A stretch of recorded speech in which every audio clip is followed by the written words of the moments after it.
This session is going to be hosted by me, Sardar Mohammad Mas, a student of electrical engineering from NAD. As you are aware that you are gathered here to upgrade yourselves by learning full stack development with Google Cloud deployment. As much as the name sounds interesting, so would be this workshop. And for that, we have a Python developer and cloud enthusiast as our trainer. He is a primary engineering and architecture manager at Al Nafe Consulting. So, without further ado, let's welcome Mr. Kamran Hassan. Thanks for the Before introduction. proceeding, before proceeding further, we have our chief guest here, the founder and CEO of Al Nafe, the world's first multilingual educational platform for learning emerging technologies. He has tremendous experience of 18 plus years as CISO, CSO, and CIO of major organizations, worked in UK, USA, and Canada in so many computing fields like cybersecurity, Internet of Things, AI, and much more. IEEE NCS couldn't be much more honored to welcome Mr. Mohammad Faisal, our chief guest here.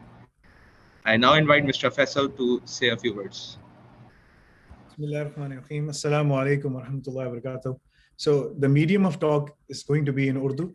मैं उसको उर्दू में बात करूँगा. Otherwise, I can speak in Pashto and or French or Arabic, whatever the case is. So ताकि maximum लोगों को फ़ायदा हो, so on and so forth. मैं अन्नाफे के ऊपर बात नहीं करूँगा because this is not why I'm here. मैं ये बात करूँगा कि एक correction करनी है छोटी सी. वो ये कि Kamran is one of the key members of An-Nafe.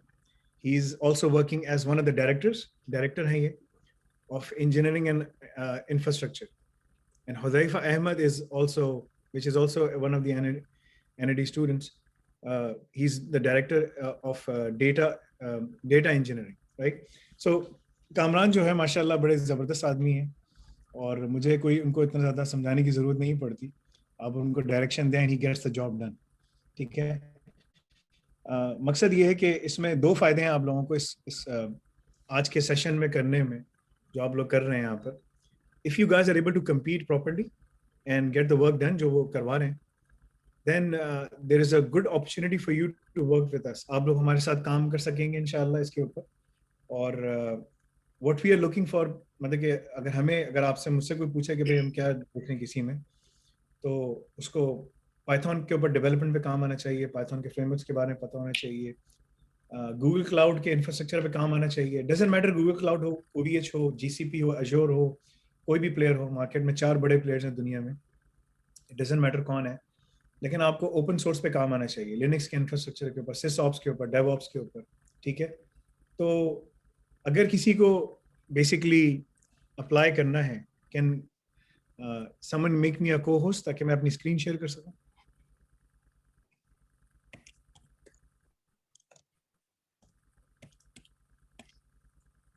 Thank you, जज़ाकल्लाह. सो अगर किसी को अप्लाई करना है कि वो अन्नाफे में काम कर सके या किसी भी ऑर्गेनाइजेशन में काम कर सके, तो यहाँ पर मैं एक चीज़ शेयर करूँगा आप लोगों के साथ. ठीक है. यहाँ मेरी जो दूसरी ऑडियंस है वो भी सुन रही है. तो what we are looking for people, like अगर मेरे पास if a person comes to me and says कि यार मुझे काम करना है, तो ठीक है, सही है. तो these are the key things जो मैं उसमें देखना चाहता हूँ कि उसको लिनक्स के ऊपर काम आता हो, लिनक्स के फंडामेंटल्स पता हो. ठीक है. ये काफ़ी इट्स अ लॉन्ग लिस्ट, आप देख सकते हैं इसमें annafe.com/sysops पे करके. Fundamentals, user admin, core admin, server apps. Now the beauty about this is कि यही सब चीज़ें चाहे आप अमेजोन के क्लाउड पे हो, अजोर में हो, OVH is one of the biggest player in Europe, उस पे हो, या आप GCP पे हो, they are all using the same things, the same core, Fedora, Debian, Red Hat, whatever the case is. None of these companies utilizes Windows, by the way. ठीक है. कोई भी Windows यूज नहीं करता. Windows as the base operating system for virtualization or whatever the case is. यहाँ पर हर कोई जो उनकी पूरा इंफ्रास्ट्रक्चर चल रहा है, फेसबुक, ये जितनी बड़ी कंपनीज हैं, ट्विटर, गूगल, अमेजोन और जितने बड़े behemoths हैं, और इवन के मीडियम साइज और यूरोप के अंदर सब जगह, this is the key thing that they are looking for, right. यही हमें चाहिए बिकॉज ये सेम टेक्नोलॉजीज पे हम भी काम कर रहे हैं. तो अगर आप उसमें करना चाहते हैं, these are the key things that you need to acquire to be at that level. ठीक है. इसके अलावा जो हम लोग देखते हैं लोगों के अंदर कि और उनके पास क्या बेसिकली स्किल्स हैं जिससे वो कर सकते हैं, तो वो भी मैं आपको बता देता हूँ। अगर मैं लिखूँ इसमें nafe.com/, यहाँ पर बेसिकली जो की इश्यूज हैं, जो की फंडामेंटल्स हैं, वो होते हैं आपको अच्छी तरह पाइथन आनी चाहिए, आपको अच्छी तरीके से पाइथन के डिफरेंट लेवल्स हैं, आपको ऑर्गेनाइजेशन में cyber security, compliance, risk management, इन तमाम की रिक्वायरमेंट्स का पता होना चाहिए। और फिर इसके अलावा एक बहुत लंबे कोर्सेज हैं जो कि आप देख सकते हैं यहाँ पर।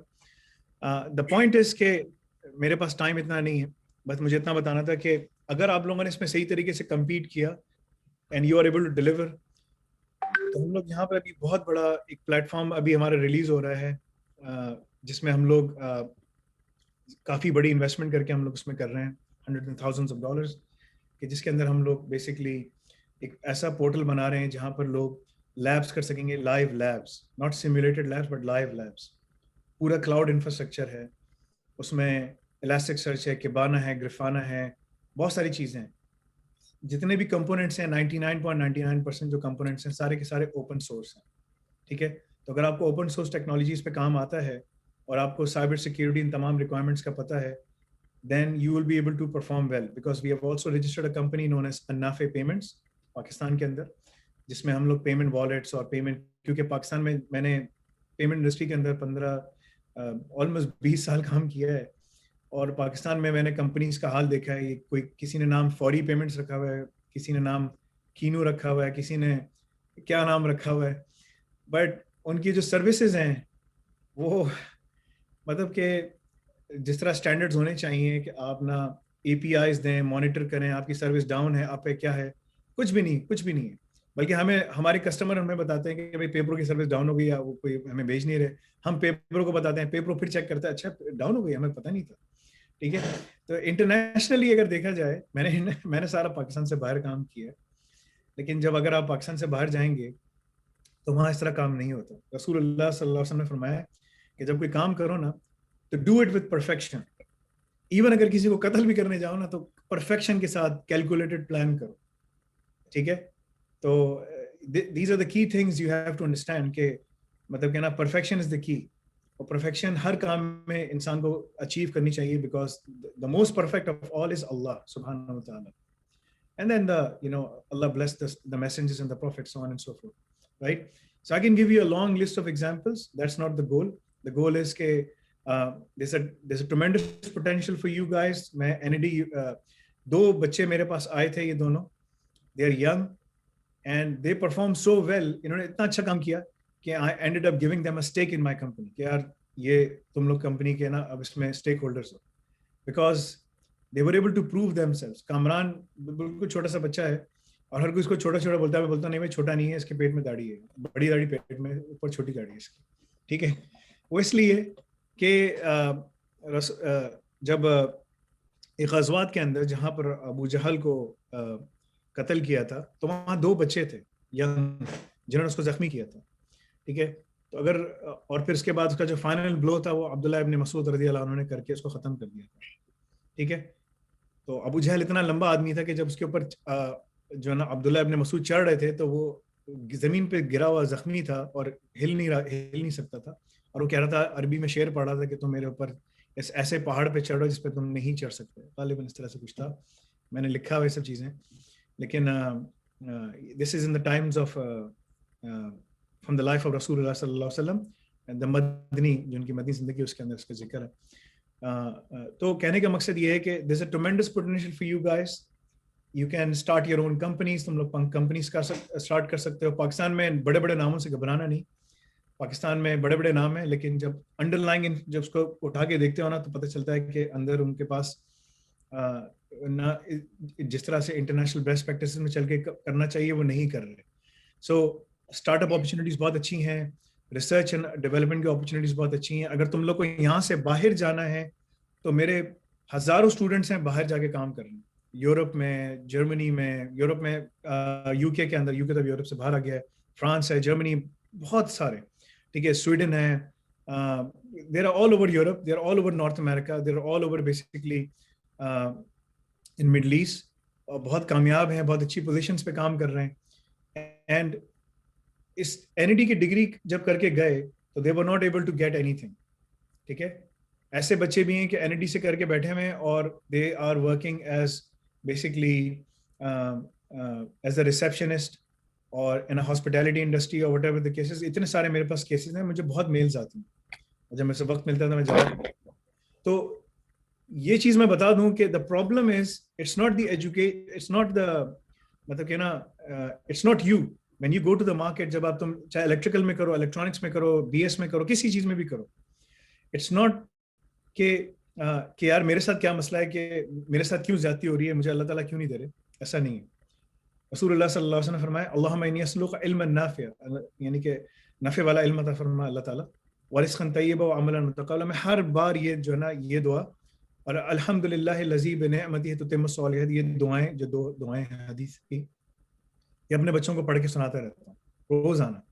25 से 30 दफा एक दुआ सुनते हैं मेरे साथ। पढ़ने बैठता हूँ अल्हम्दुलिल्लाह लज़ी बिनिअमतिही तुतिम्मु स्सॉलिहात, खाना खाने बैठता हूँ अल्हम्दुलिल्लाह लज़ी बिनिअमतिही तुतिम्मु स्सॉलिहात, बात करता हूँ तो उनको याद हो गई बिल्कुल सारी सारी हदीस, इस तरह की चीजें, राइट। मकसद ये है कि अल्लाह ताला मुझे यानी कि सब तारीफें अल्लाह के लिए, अल्हम्दुलिल्लाह लज़ी बिनिअमतिही तुतिम्मु स्सॉलिहात, जिसकी वजह से हमें कामयाबियां मिलती हैं। तो you have to praise Allah. तमाम दुआएं देखोगे ना, praise Allah first and then ask him, praise Allah first and then ask him. Allah ताला बार बार रसूलुल्लाह सल्लल्लाहु अलैहि वसल्लम की तमाम दुआ में अगर तुम एक कॉमन एलिमेंट देखोगे वो यही है, अल्हम्दुलिल्लाह अल्हम्दुलिल्लाह अल्हम्दुलिल्लाह, यहाँ से शुरू होती है। सो मकसद ये है कि शुक्र करना सीखो।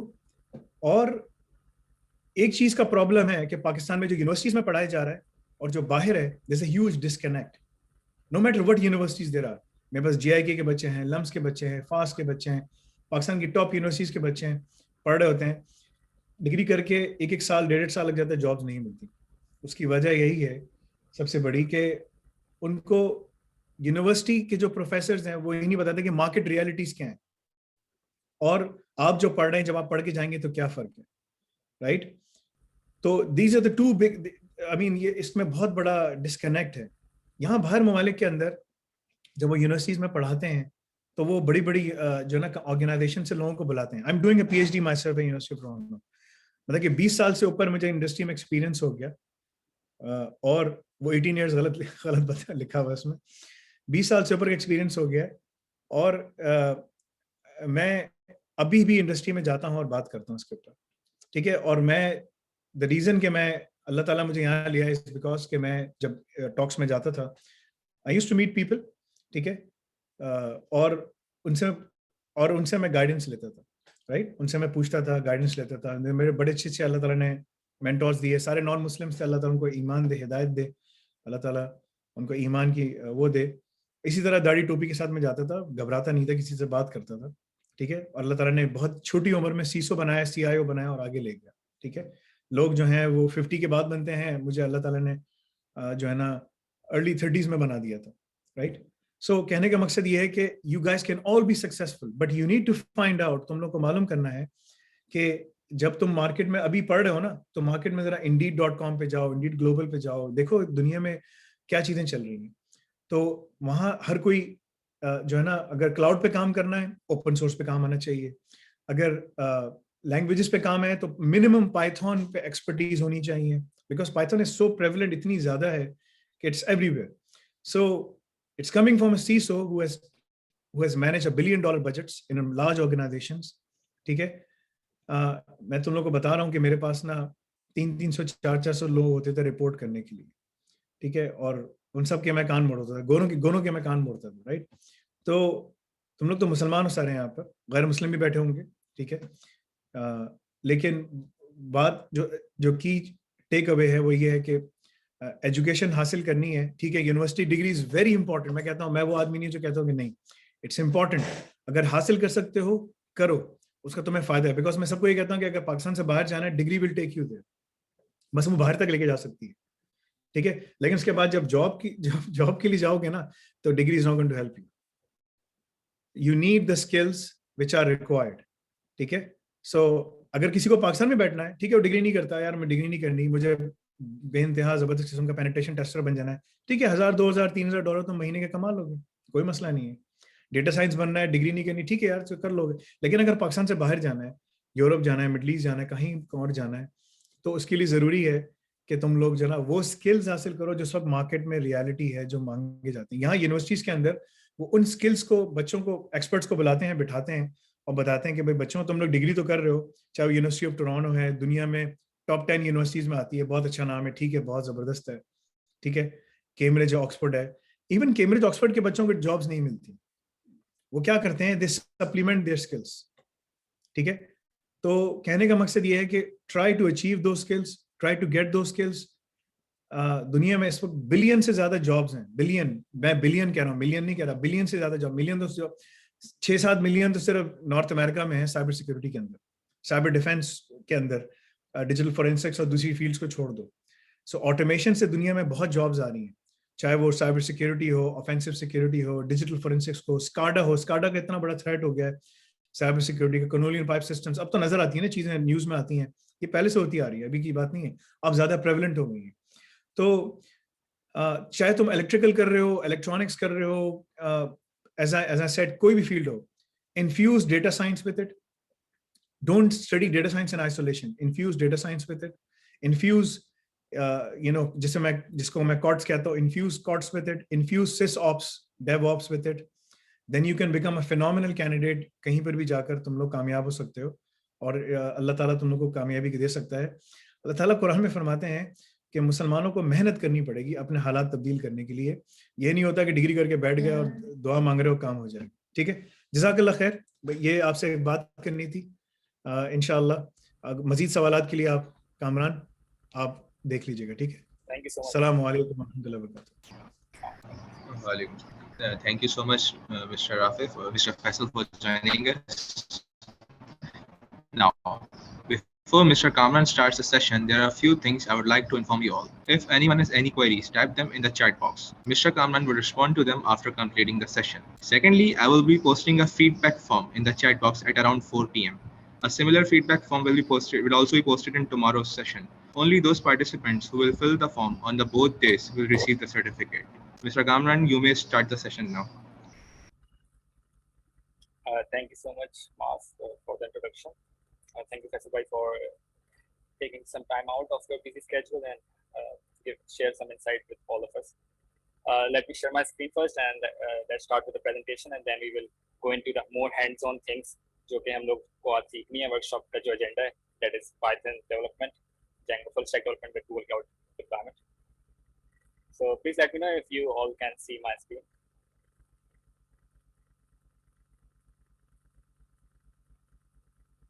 Yes, Kamran, your screen is visible. Yeah, okay. So I welcome all of you.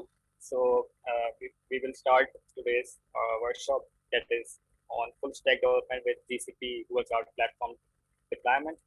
हम लोग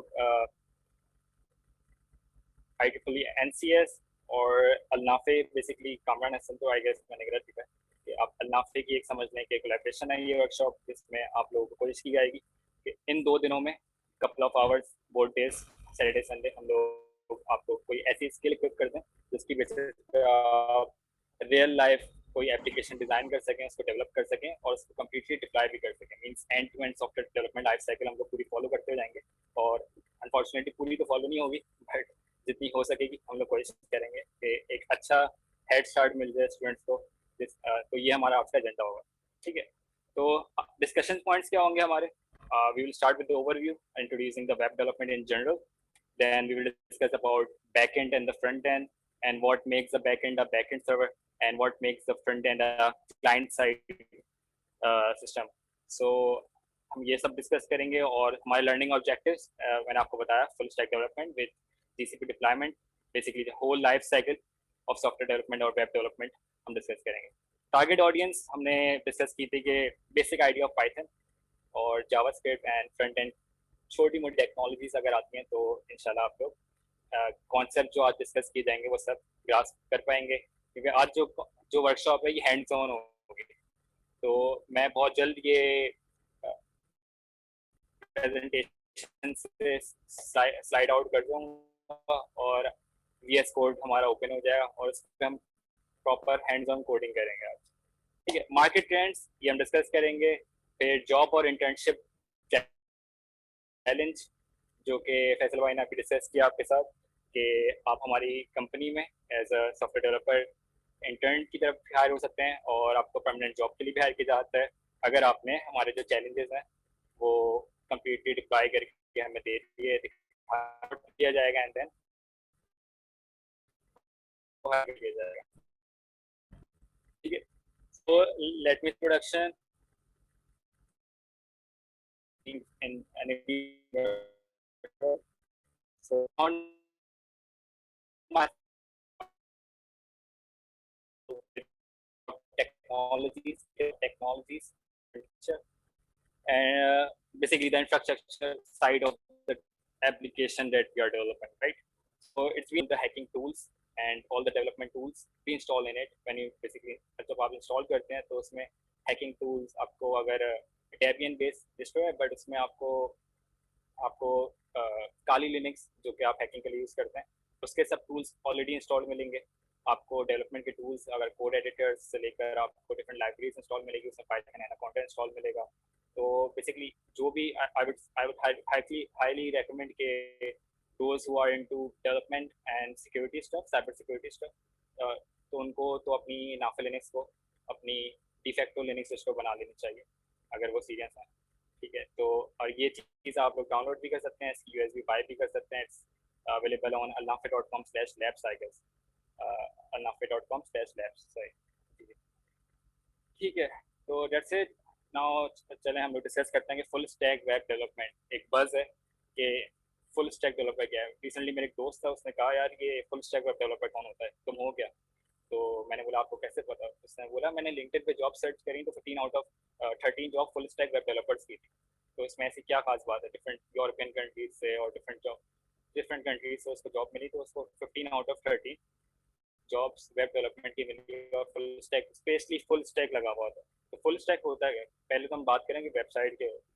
वेबसाइट वेब डेवलपमेंट सीखना क्यों इंपॉर्टेंट है, हम लोग क्यों वेब डेवलपमेंट सीखना, हर मेरे ख्याल से तो हर इंडिविजुअल को वेब डेवलपमेंट आनी चाहिए, एटलीस्ट बेसिक आनी चाहिए। चाहे उसको बैकएंड ना आता लेकिन एटलीस्ट कुछ ना कोई टेक्नोलॉजी आनी चाहिए जिसकी वजह से वो, क्योंकि हम लोग इंजीनियरिंग स्टूडेंट्स हैं राइट, सही, मैं भी आपके जैसा ही स्टूडेंट हूँ। तो हम लोगों को स्टार्टअप आइडियाज़ बहुत आते हैं, बातें बहुत की जाती हैं, लेकिन आप में और एक बिजनेस स्टूडेंट में, कोई BBA कर रहा है, वो MBA कर रहा है, उसमें क्या डिफरेंस होना चाहिए कि आप जो काम है, जिस तरह फैसल भाई को देखें आप, तो वो CEO भी हैं अल्नाफे के, CTO भी हैं, चीफ टेक्नोलॉजी ऑफिसर भी हैं। तो वो एक बेसिकली एक अपर एज है, आपको किसी और को सॉफ्टवेयर हाउस को डिप्लाई नहीं करना अपना स्टार्टअप खोलने के लिए। अब आप अपना सॉल्यूशन खुद बना सकते हैं, खुद प्रेजेंट कर सकते हैं, जितनी टेक्निकल नॉलेज होगी आप अपने स्टार्टअप फंडिंग में भी आपको बड़ी आसानी होगी। तो full web development in general तो सबको ही आनी चाहिए। तो फुल स्टैक क्या है बेसिकली, अगर हम लोग वेबसाइट की जो वर्किंग देखेंगे, आगे हम जेंगो की भी देखेंगे कि जेंगो किस तरह काम करती है, जो कि आज हमारा की नोट होगा जेंगो सिखाना, तो वो क्यों इम्पोर्टेंट है वो भी देखेंगे हम। ठीक है, तो यहाँ पे मेरा एक सवाल होगा कि जो भी यहाँ पे हैं मुझे चैट में बताएं कि do you want to become a developer, मतलब सीरियस हैं आप लोग, सही है? क्योंकि I know most of you are spinning in circles and trying to follow every other tutorial out here and basically trying to make things work out, but you can't just figure it out. तो मैं तो ये कहूँगा कि you guys are failing at it, so badly failing at it, unless that's what happening to me for the long time. ठीक है, कि tutorials follow करना, हैंड्स ऑन काम नहीं करना, सेमिनार्स अटेंड करना है, ठीक है, और कोर्स देख लिए लेकिन काम नहीं किया, ठीक है, तो हमने बोला यार आज वर्कशॉप में कराते ही काम है, ठीक है, डायरेक्टली। तो so if that's you and if this resonates with you, so we got a stop spinning in circles, right? So that's what we will be working on and learning in this 2 days workshop. कोशिश करेंगे कि हम लोग hands on पे आ जाएं और tutorials और ये जो हमारे YouTube पे जो वीडियोस देख कर जो लोग स्टार्ट करते हैं और फिर कभी समझते हैं कि वो सीख लिया लेकिन वो सीख नहीं पाते, तो इसलिए हम लोगों ने आज इंटर्नशिप चैलेंज भी रखा कि आप लोगों को सिर्फ ये देखना नहीं है आज और कल, आप लोगों को कम्प्लीटली खुद हैंड्स ऑन करना भी है और फिर हमें टैग करना है उस पर, ताकि हम लोग उसको शॉर्टलिस्ट करेंगे आपकी जिसकी ज़्यादा अच्छी कोड हुआ और जिसका सेंस ज़्यादा हुआ, जिसकी टेक्नोलॉजी ज़्यादा हुई, जिसमें फीचर ज़्यादा हुए उस एप्लीकेशन में, उसको हम लोग शॉर्टलिस्ट करेंगे एंड देन फाइनली आपका इंटरव्यू करके आपको अल्नाफे में हायर कर दिया जाएगा as a full time employ और as an intern in the initial phase. तो ये हम लोग इंटरव्यू टाइम पे डिसाइड करेंगे। सो what we will be working on today, so मैंने 4 हिस्सों में डिवाइड किया. जो फर्स्ट पार्ट है हमारा जो कि आज कवर होगा, it's called development of web application from scratch using Django framework. And second होगा जो कि deployment of web application जो हम लोग बनाएंगे on GCP, Google Cloud Platform. Thirdly, हम लोग देखेंगे कि vulnerability assessment and active scanning using Burp Suite or any other open source tool, वो हम डिसाइड कर लेंगे कि किस पे आपको active scanning करके दिखाएं कि vulnerabilities क्या है. Because आजकल डेवलपर्स जो हैं, अच्छा साइबर सिक्योरिटी का फैसला भाई ने बताया आपको. साइबर सिक्योरिटी की अभी लास्ट टाइम हमारी शायद वर्कशॉप भी करवा रहे थे उकाशा. तो साइबर सिक्योरिटी के जो एंथुजियास्ट होते हैं वो करते क्या हैं, वो ये करते हैं कि मतलब एक डेवलपर की मिस्टेक्स, सही है, उसको कहते हैं बग्स, और वो बग्स पॉइंट आउट करता है पेनिट्रेशन टेस्ट.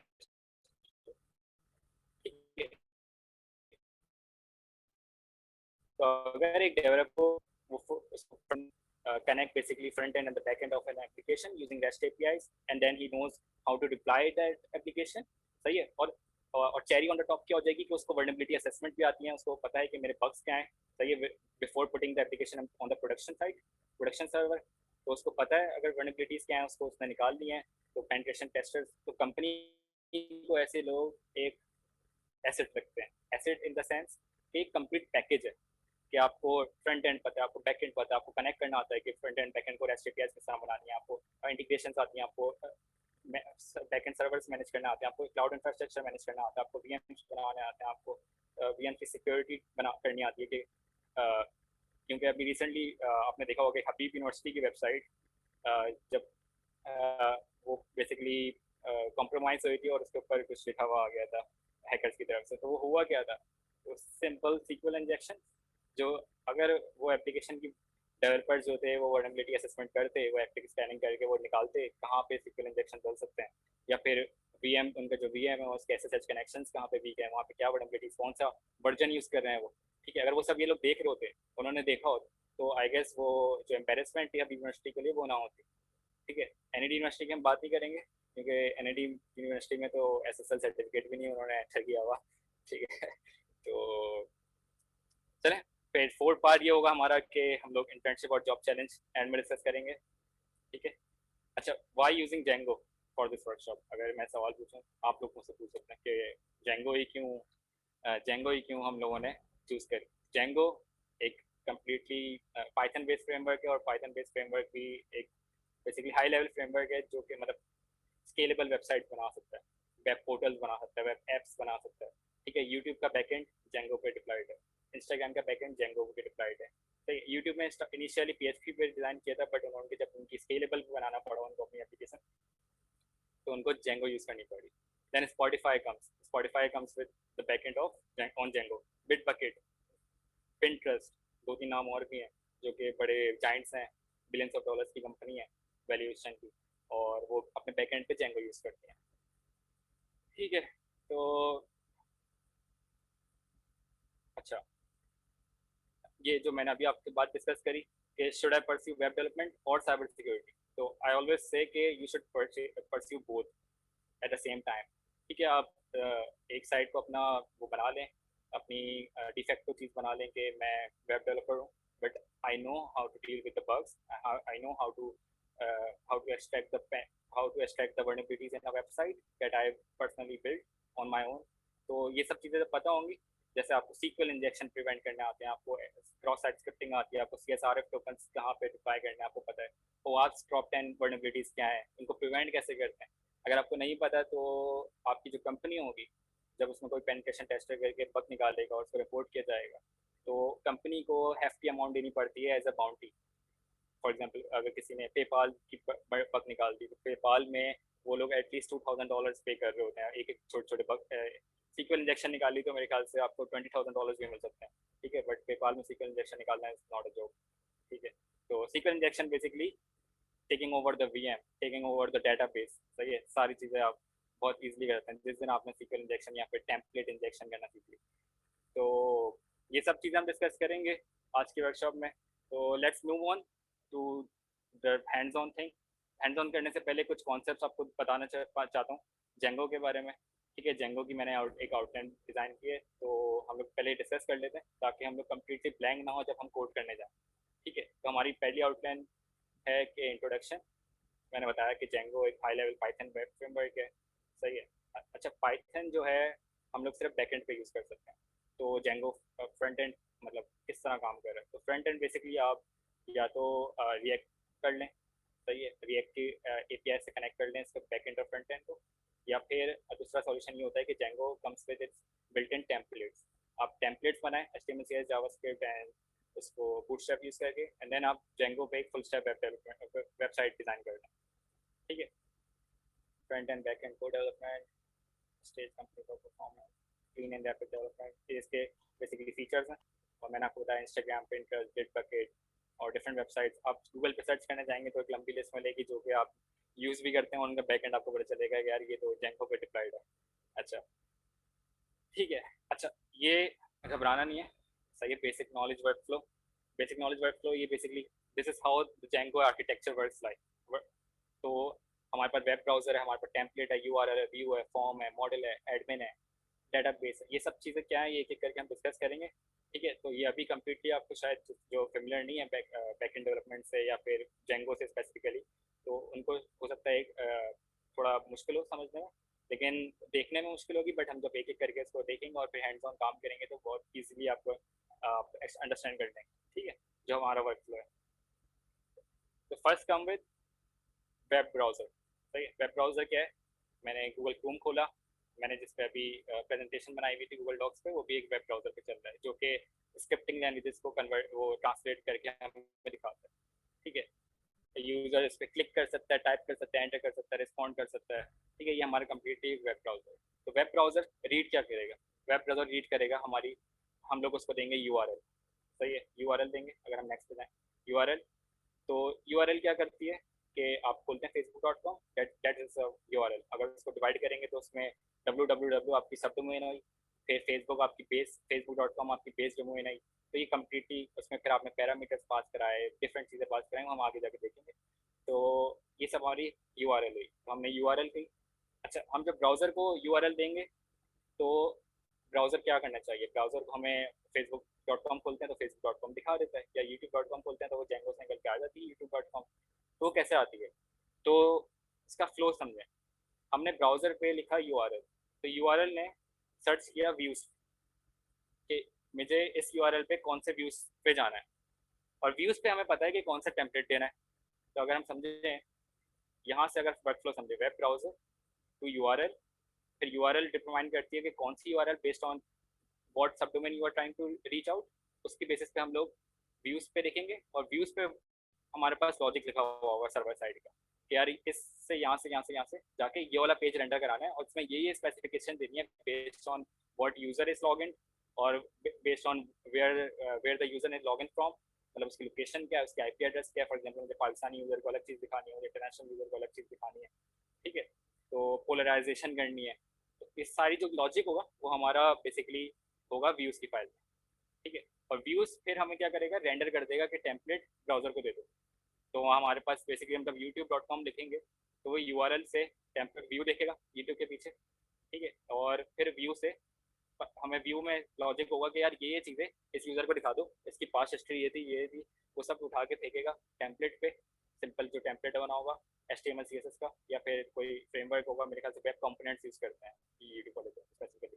ठीक है, तो वो उस टेम्पलेट पे फेंकेगा एंड देन टेम्पलेट आपको डिस्प्ले कर देगा वेब ब्राउजर पे। तो ये बेसिक लाइफ साइकिल है। ठीक है, web browser, URL, view, logic लिखा, लॉजिक ने फिर टेम्पलेट पेज उसको सेंड किया वेब ब्राउजर को, वेब ब्राउजर ने आपको डिस्प्ले कर दिया टेम्पलेट। व्यूज़ में, अच्छा व्यूज़ में अगर हम आगे जाएं, ठीक है, व्यूज़ हमने पढ़ लिया कि render content to template, information from model. अच्छा, मॉडल्स क्या होते हैं, हम अभी डेटाबेस क्या होती है, सब चीज़ें हम लोग आगे डिस्कस करते हैं। टेम्पलेट जहाँ पे आपकी HTML फाइल स्टोर हैं, CSS फाइल्स हैं, स्टैटिक एसिड्स जितने भी हैं आपके, जावास्क्रिप्ट, बूटस्ट्रैप, CSS और जो भी HTML फाइल्स हैं आपकी। तो हमारे आ गए टेम्पलेट्स में। टेम्पलेट्स के बाद हम जाएंगे फॉर्म्स में। अच्छा, HTML जिसको जिसको यहाँ पे आती है, बहुत सबको आती होगी, प्रीवियस कैसे रखा था हमने वर्कशॉप का। तो HTML CSS वो जो फॉर्म्स होते हैं वो फॉर्म जेंगो पे नहीं चलेंगे। ठीक है, क्योंकि जो रिक्वेस्ट तो जेंगो के हम लोग कुछ अभी आज जो हम फॉर्म्स देखेंगे वो थोड़े डिफरेंट टाइप्स के होंगे। वो हम लोग देख रहे होंगे कि मॉडल्स क्या होते हैं, इसमें माइग्रेशंस क्या होती हैं, डेटाबेस से किस तरह कनेक्ट होता है, ठीक है। तो वो हम फॉर्म देखेंगे, फिर आपको समझ आएंगी चीज़ें। बेसिकली ये आर्किटेक्चर ये बोलता है कि व्यूज़ पे अगर कोई फॉर्म है, फॉर एग्जांपल यूआरएल पे मैंने कोई फॉर्म सबमिट किया, तो फॉर्म सबमिट किया तो व्यूज़ पे मेरे पास वो डाटा आ जाएगा। अब डाटा तो आया, अब वो डाटा को फॉर्म, उससे मुझे पता था कि डाटा जो है ये फॉर्म का डाटा है, मेरे पास किसी फजूल चीज़ का डाटा नहीं है, मेरे पास फॉर्म का। फॉर एग्जांपल सर्च, यूट्यूब पे हमने सर्च किया कोई चीज़, तो वो सर्च करके जब क्लिक किया वो फॉर्म का डाटा पीछे हमारे पास गया, उसने देखा कि ये फॉर्म का डाटा है, उसने बोला इस फॉर्म का मॉडल क्या था, ठीक है। मॉडल क्या होते हैं ये भी हम डिस्कस करेंगे। तो उस फॉर्म का मॉडल क्या था, सही है। और उसने देख लिया यार कि डेटाबेस से कोई कनेक्शन चाहिए, रीड एंड राइट ऑपरेशन करने हैं, कोई चीज़ डेटाबेस से। अच्छी डेटाबेस क्या होती है ये भी हम देखेंगे आगे थोड़ा सा। तो ये सब चीज़ें निकाल के वो आपको व्यूज़ में वापस डाटा उसको ट्रांसफ़र करेगा। व्यूज़ ने मॉडल पूछा, मॉडल ने रिप्लाई किया, फिर उसने टेम्पलेट पे ब्राउज़र दिखा दी चीज़ें, सही अंडरस्टैंड। शायद मैं बहुत तेज़ जा रहा हूँ, तो जो जिन लोगों का बैकएंड डेवलपमेंट से फेमिलियर नहीं है उनको शायद थोड़ी सी प्रॉब्लम हो, लेकिन हम लोगों को वर्क फ्लो देखना है सबसे पहले जो समझना है। तो वेब ब्राउज़र, हमने यूआरएल डाली, यूआरएल ने लॉजिक पढ़ा, लॉजिक में अगर कोई फॉर्म या मॉडल का काम है, ठीक है, मतलब डेटाबेस से कोई कनेक्शन चाहिए तो वो मॉडल्स में जाएगा या फॉर्म की प्रिंट आउट करेगा मॉडल में, और मॉडल आपका डेटाबेस से कॉन्टैक्ट में होगा, सही है। डेटाबेस इंटैक्ट होगी, क्योंकि अगर हम साइबर सिक्योरिटी बीच में लाएँ तो यहाँ पे मैं आपको दिखाऊँ, ये हमारा आर्किटेक्चर होता है बेसिकली जेंगो का। Template, app logic and view logic. और अच्छा ये देख रहे हैं आप, सर्वर, डेटाबेस, बॉर्डर, हमारे पास 3 टियर आर्किटेक्चर हो गया कि हमारे पास फ्रंट एंड पे एक अलग चीज़ चल रही है, सही है, बिल्कुल कम्प्लीटली अलग है। फ्रंट एंड वो इंटैक्ट है, वो सिर्फ बात कर सकता है हमारी ऐप सर्वर से, ये हमारा ऐप सर्वर हो गया, ठीक है। और सिर्फ ऐप सर्वर बात कर सकता है हमारा हमारे डेटाबेस से। अगर हम लोग फ्रंट एंड से डायरेक्ट डेटाबेस का कनेक्शन बना देते, क्योंकि कुछ फ्रेमवर्क्स हैं जो कि डायरेक्ट कनेक्शन बन जाते हैं जिसमें, सही है। और डेटाबेस जो है हमारी सेम इंस्टेंस पे नहीं होनी चाहिए, कि हम लोग कल डिस्कस करेंगे जब हम डिप्लॉय साइट पे जाएंगे कि क्यों नहीं होनी चाहिए, क्या वनबिलिटीज आ सकती हैं, एक्सपर्टर्स क्या क्या कर सकते हैं हमारी वेब एप्लीकेशन के साथ। तो ये सब हम लोग कल डिस्कस करेंगे जब हम जीसीपी पे डिप्लॉय कर रहे होंगे और सिक्योरिटी के लूप होल्स निकाल रहे होंगे। तो ये हमने समझ लिया कि ये हमारी पहली लेयर है जेंगो टेम्पलेट्स, जहाँ पे रेंडरिंग होती है, डिस्प्ले होता है। दूसरी लेयर जहाँ पे हमारा लॉजिक लिखा होता है। तीसरी लेयर जहाँ से हमारे पास डेटाबेस है। डेटाबेस सिंपली कुछ भी नहीं है, टेलीफोन डायरेक्टरी आपके घर पे है, आपके पास कोई डायरेक्टरी, आपके पास कोई डायरी है जिस पे आप बचपन से नोट्स लिखते थे, या फिर मेरी दादी जो है वो फ़ोन नंबर्स लिखा करती थी, तो उसमें मैं कहता था आप उनको कहता था कि आप नो सीक्वल यूज़ कर रही हैं, नो सीक्वल डाटाबेस यूज़ कर रही हैं, तो उसमें वैल्यूज़ और कीज़ का एक पेयर से आप वैल्यूज़ एक्सट्रैक्ट कर रहे होते हैं। तो वो नाम रखती थी और उसके आगे उनका टेलीफोन नंबर लिखा करती थी। तो फाइनली फिर वो स्मार्टफोन आ गए जिंदगी में, तो खत्म हो गया वो कल्चर। बट सिंपल डेटाबेस का कॉन्सेप्ट वही है कि आपने एक जगह पे कोई आपको बार बार एक चीज़ चाहिए होती है तो आपने एक जगह सेव करवा दी, एंड देन फिर आप उसको रीड एंड राइट कराते रहते हैं, अपडेट करते हैं, इंसर्ट करते हैं, सब चीज़ें करते रहते हैं, ठीक है। ओके, फॉर्म देख लिया हमने। मॉडल क्या होते हैं, मॉडल, अच्छा हमारे पास हम लोगों ने आप लोगों ने शायद देखा होगा कि हम लोगों को कोई 3D प्रिंट चाहिए होता है। For example 3D print plastic steel का चाहिए, तो उसमें क्या होता है, मोल्ड बनाए जाते हैं। एक बार मोल्ड बनाओ उसकी कॉपीज निकालते रहो। तो मॉडल बेसिकली एक ब्लूप्रिंट है कि जो कि हमें बता रहा होता है कि ये कि हमारी जो सोर्स ऑफ इंफॉर्मेशन है, कि फॉर एग्जांपल मुझे एक मॉडल बनाना है, उसमें यूज़र की इंफॉर्मेशन रखनी है, उसमें क्या क्या होगा, उसमें यूज़र होगा, उसकी एसेंशियल फीड्स क्या आएंगी, यूज़र, उसकी ईमेल एड्रेस, अगर मुझे सोशल मीडिया प्लेटफॉर्म बनाना, यूज़र उसके ईमेल एड्रेस, यूज़र नेम और उसका पासवर्ड, तो ये पासवर्ड के बाद उसके और क्या चीज़ें होती हैं, और हम उसका बिहेवियर्स बताएंगे, ठीक है। ये सब चीज़ें बता ली हमने। बिहेवियर क्या होगा मॉडल्स में, कि यूज़र नेम है, मुझे पता है ये करेक्टर्स होंगे, तो मुझे बताना होगा यार कि मॉडल है, एक यूज़र नेम आएगा और इसमें करेक्टर्स की फील्ड का बिहेवियर होगा इसका। मेरे पास ईमेल है, मुझे पता है इसका करेक्टर्स फील्ड में होगा, ठीक है। मेरे पास टेलीफोन नंबर है, तो मुझे पता है ये इंटीजर्स होंगे, या फिर कोई एक कॉन्टैक्ट नंबर होगा। डेट है तो डेट फील्ड होगी इसका बिहेवियर, ठीक है। मैं डेट करेक्टर्स में नहीं रख सकता, ठीक है। तो ये सारे उसके बिहेवियर्स हो गए। तो होगा ये कि हमने एक बार वेब एप्लीकेशन को बता दिया कि हमारे पास ये फील्ड्स हैं और ये बेसिकली टेबल है, इसमें ये फील्ड्स हैं और ये हमारी वो हैं, इसके बिहेवियर्स हैं। सही, हम लोग डाटा लेंगे फॉर्म से, फॉर्म को बोलेंगे इसकी कॉपीज निकाल लो, कॉपीज निकालो और डेटाबेस में सेव करा दो। किस तरह कि ये हमारे फील्ड्स थी, ये वो था, इस पर हमने इस फील्ड्स के ऊपर हमने वैल्यूज डाली। सही है, इसी फॉर्मेट में जो कि हमने बताया था कि अगर करेक्टर है तो करेक्टर, डेट फील्ड है तो डेट फील्ड। सही है, हमने वैल्यूज डाली एंड देन हमने बोला डेटाबेस में सेव करा दो कॉपी निकाल के, और मॉडल वहीं पे इंटैक्ट रहा। एक मॉडल के हज़ारों लाखों आप कॉपीज निकालते रहे और डेटाबेस में सेव कराते रहे। एडमिन पैनल, अच्छा ये आपको मैं 2 मिनट बाद दिखाऊंगा जब हम लोग वेब एप्लीकेशन स्टार्ट करेंगे डिज़ाइन डेवलप करना, तो समझ आएंगी कि एडमिन जेंगो का एक बड़ा अच्छा फ़ायदा है कि डेवलपर्स के लिए बड़ा यूज़र फ्रेंडली है। डेवलपर्स फ्रेंडली इसलिए है क्योंकि it comes with a pre built admin panel. हम लोगों को, मैंने डिफरेंट फ्रेमवर्क्स पे काम किया तो वहाँ पे एडमिन पैनल हमें खुद डिफाइन करना पड़ता है। ठीक है, जेंगो जब हम लोग डिप्लॉय वो करते हैं, फ्रेमवर्क यूज़ करते हैं, तो उसमें हमारे पास एडमिन पैनल, हमारे पास सेट ऑफ इंस्ट्रक्शंस हैं कि किस तरह से उसको फॉलो करना है, उसमें किस तरह मॉडल्स रजिस्टर करवाने हैं, यूज़र को दिखाना है, और लेकिन हमें खुद डिज़ाइन नहीं करना पड़ता है। मतलब ये ऑलरेडी इंस्टॉल आता है, इसमें सारी चीज़ें कॉन्फ़िगर होकर आती हैं एडमिन पैनल पे। तो ये एक बहुत अच्छा बेनिफिट है जेंगो का। Specially database, collection of data. Database मैंने आपको बताया कि क्या होती है, तो ये बेसिकली वर्क होता है। अच्छा, स्टार्ट करने से पहले, कोडिंग स्टार्ट करने से पहले हम लोग थोड़ी सी डायरेक्टरी का आर्किटेक्चर पढ़ लें कि जेंगो में डायरेक्टरी क्या आर्किटेक्चर होगा हमारी फाइल्स का, फाइल सिस्टम क्या होगा हमारा। अच्छा, जब हम लोग प्रोजेक्ट बनाते हैं जेंगो में तो हम देखेंगे कि हमारे, चले मैं आपको स्टार्ट करके दिखाता हूँ। मैं अपना टर्मिनल खोल लेता हूँ। मेरा टर्मिनल विजिबल है सबको?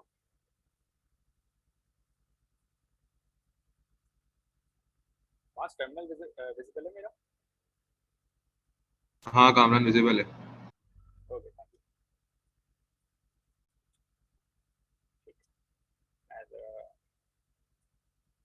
ठीक है, अच्छा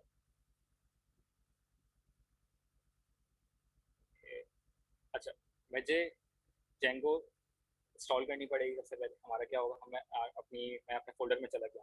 ठीक है, फोल्डर में चला गया, मुझे जेंगो इंस्टॉल करनी है। तो मेरे पास एक वर्चुअल, अच्छा सबसे पहले हम क्या करेंगे, वर्चुअल एनवायरनमेंट बनाएंगे। बेस्ट प्रैक्टिस है वर्चुअल एनवायरनमेंट। क्यों? क्योंकि एक प्रोजेक्ट है, एक सॉफ्टवेयर डेवलप, आप सॉफ्टवेयर डेवलपर की तरह सोचें, आपके पास एक प्रोजेक्ट है, मेरे पास तो नहीं है, मेरे पास 10 प्रोजेक्ट्स हैं। ठीक है, तो मैं 10 प्रोजेक्ट्स के 10 चीज़ें कर रहा हूँ, उसकी 10 डिपेंडेंसी इंस्टॉल कर रहा हूँ, लाइब्रेरी इंस्टॉल कर रहा हूँ, उसकी 10 फीचर्स ऐड कर रहा हूँ उसमें। तो वो सारी चीज़ें मैं चाहता हूँ मेरे ओवरऑल सिस्टम में ना हो, मेरे पास सारी चीज़ें लाइब्रेरीज जो हैं वो एक वर्चुअल एनवायरनमेंट बनाऊँ और उसमें स्टोर हो, और हर प्रोजेक्ट का वर्चुअल एनवायरनमेंट सेपरेट हो। ठीक है, वर्चुअल एनवायरनमेंट सेपरेट हो, उससे क्या फ़ायदा कि जब मैं डिप्लॉय करने जाऊँगा तो मुझे पता है यार इस प्रोजेक्ट की डिपेंडेंसीज क्या है। सही, वो सारी चीज़ें ये वर्चुअल एनवायरनमेंट में चलती है। एक बेसिकली बॉक्स है, उसके अंदर एप्लीकेशन हम डिज़ाइन करेंगे। हमने अपने सिस्टम में बहुत सारे बॉक्सेस बना लेंगे। वर्चुअल एनवायरनमेंट स्टार्ट करने से सिंपल तरीका है कि वर्चुअल एनवायरनमेंट ENV लिखें। ठीक है, वर्चुअल एनवायरनमेंट, उसका वर्चुअल एनवायरनमेंट का नाम मैं ENV रखता हूँ। ठीक है, तो ENV मेरे पास ऑलरेडी बिल्ट है तो मैंने ENV2 रख दिया। तो सिंपली मुझे इसने वर्चुअल एनवायरनमेंट बना के दे दिया। तो अगर मैं LS करूँगा तो मेरे पास 2 वर्चुअल एनवायरनमेंट आ गया। ठीक है, वर्चुअल एनवायरनमेंट का एक्सेस किस तरह करना है, मैंने सोर्स वर्चुअल एनवायरनमेंट प्लस, ये मेरा वर्चुअल एनवायरनमेंट एक्टिवेट हो गया, आप देख सकते हैं। अच्छा, ENV2 मैंने अभी बनाया था, बट ENV में मेरी ऑलरेडी डिपेंडेंसी इंस्टॉल है, इसलिए जो आज हम लोग डिस्कस कर रहे हैं, तो इसलिए मैंने इसको एक्सेस किया है। ठीक है, सबसे पहले क्या करता हूँ, मैं करता हूँ कि जेंगो इंस्टॉल कर लेता हूँ। ठीक है, बिल्कुल स्क्रैच से स्टार्ट करेंगे। जेंगो है क्या, हमने डिस्कस किया, उसका फाइल स्ट्रक्चर क्या है, हमने उसको पता किया, हमने उसका वर्क फ्लो क्या होता है। अब हम सिंपल जेंगो इंस्टॉल करते हैं उससे पहले अपने सिस्टम में। ठीक है, मैं बोला पाइथन 2.7 से करनी है। ठीक है, और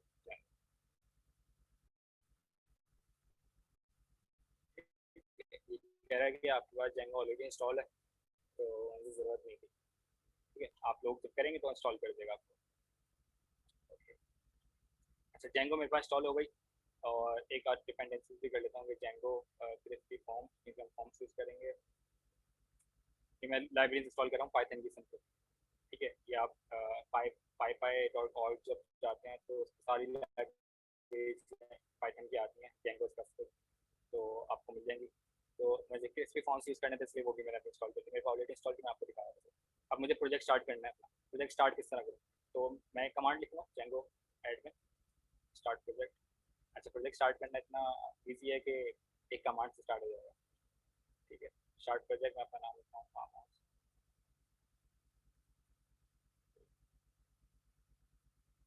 अच्छा, मैं देखूँ तो मेरे पास फार्म हाउस 3 आ गया, यहाँ पे देखें फार्म हाउस 3 का प्रोजेक्ट आ गया। मैं ज़रा इसको एक्सेस कर लेता हूँ। फार्म हाउस 3 मैं देखता हूँ मेरे पास 2 फाइल्स हैं और हम लोग इसको कंपेयर करते हैं हमारे पास क्या क्या आ गया। हमारे पास manage.py की फाइल आ गई, हमारे पास योर प्रोजेक्ट, हमारा प्रोजेक्ट क्या है फार्म हाउस 3, हमारे पास दोनों चीज़ें आ गई। यहाँ पे ये है योर ऐप, ऐप क्या चीज़ है, ठीक है, और ये किस तरह आएगा हम ये भी देख लेते हैं। ऐप इस तरह आएगा कि हम लोग ने स्टार्ट पहले ही लिखा था स्टार्ट प्रोजेक्ट, अब हम लिखेंगे स्टार्ट ऐप, इसका नाम रख लेता हूँ माई ऐप। ठीक है, तो अगर मैं देखूँ तो मेरे पास ऐप भी आ गया। तो इसका फ्लो क्या है, मैं ज़रा अगर कोड एडिटर खोलूँ तो ज़्यादा इजीली आपको समझा सकूँगा। ठीक है, मेरे पास फार्म हाउस 3 जो कि मेरा मेन प्रोजेक्ट था, उसके बाद मेरा माई ऐप जो कि मेरा ऐप था, राइट। ये हमारे पास आर्किटेक्चर।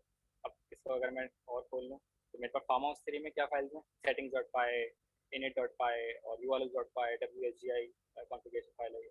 तो ये हम डिस्कस करेंगे आगे।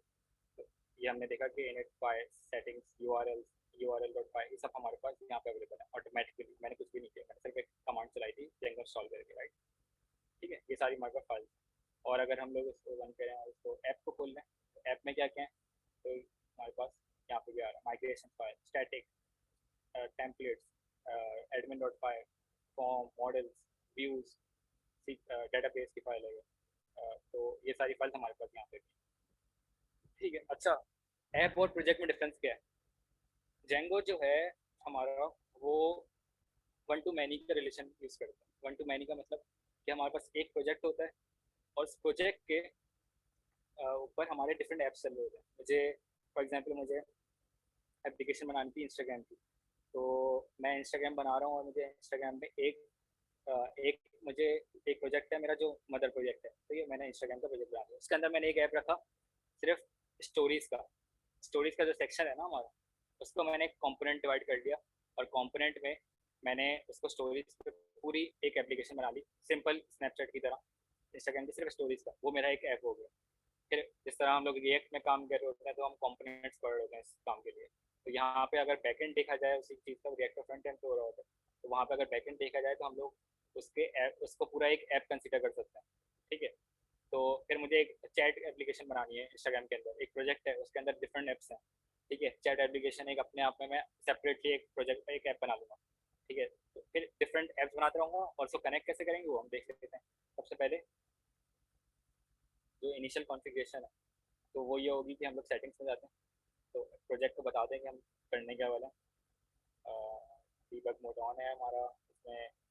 तो ये बेस डायरेक्टरी कह रहा है कि माई पेरेंट के अंदर, पेरेंट प्रोजेक्ट के अंदर ऐप, तो ये हमारी बेस डायरेक्टरी जो हो गई वो हमारी हो गई माई ऐप।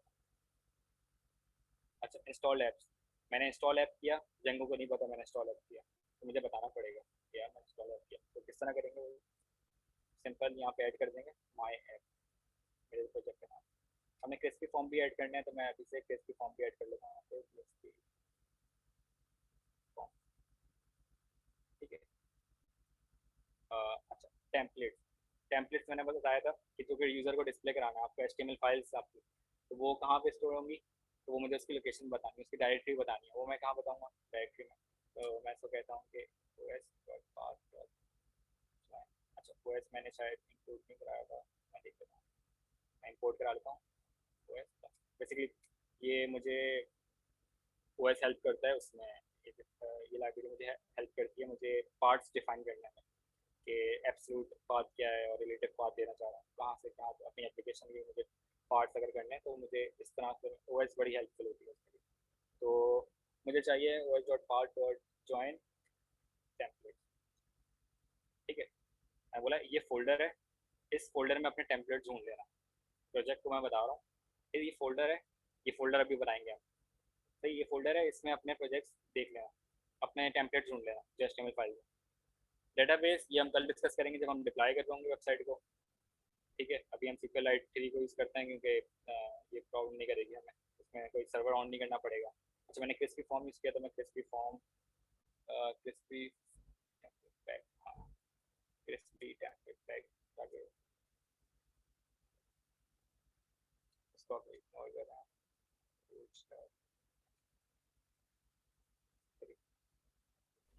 ये शराब पी कर आए हैं तो आपने ये चोरी छुपे अंदर ले जाकर सुना है, चाटा मत मारिए। ओके सही है। स्टैटिक यूआरएल, अच्छा हमारे मैंने डिस्कस किया टेम्पलेट्स का। टेम्पलेट्स में मेरे पास HTML फाइल्स में मेरे पास डिफरेंट पिक्चर्स होती हैं, मेरे पास CSS फाइल्स होती हैं, मेरे पास जावास्क्रिप्ट फाइल होती है, CSS जो कि इसको डिज़ाइन करती है, सही। HTML तो सिंपल स्ट्रक्चर होता है ना, बेसिकली ब्लॉक। घर बना रहे तो आपने सीमेंट और ईंट से आपने पत्थर से घर बना दिया, लेकिन उसको पेंट करा तो आपने CSS से करा, ठीक है। फिर आपने उसके अंदर फंक्शनैलिटी डाली, दरवाज़ा ऑटोमेटिकली खुलने की, वो जावास्क्रिप्ट से करा। और उसमें फिर आपने बोला कि छोटा बड़ा घर एक सब साइज में मिले मुझे मेरा घर, तो मैं उसको बूटस्ट्रैप से किया।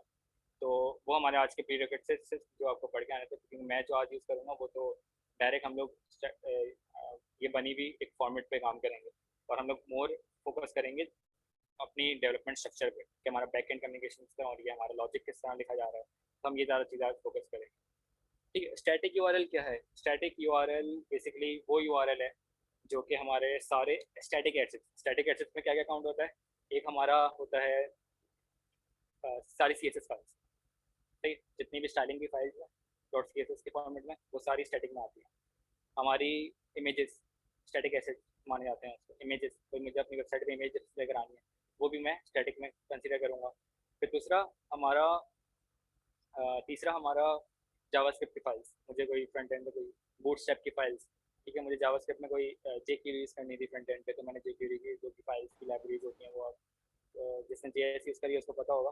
तो वो सारी सब चीज़ें एक फोल्डर में आते हैं स्टैटिक नाम का, उसमें एंटर कर देते हैं सारी चीज़ें वहाँ डालते हैं। सारा जो एक्सेस होता है ना, तो हमारे टेम्पलेट से वो स्टैटिक फाइल्स का हमें बताना होता है कि टेम्पलेट हमें डायरेक्ट नहीं बताएगा कि यार उसको पता नहीं चलेगा कि स्टैटिक एसेट यहाँ रखे हैं, तो मुझे बताना पड़ता है कि तुम्हारे स्टैटिक एसेट यहाँ रखे हैं।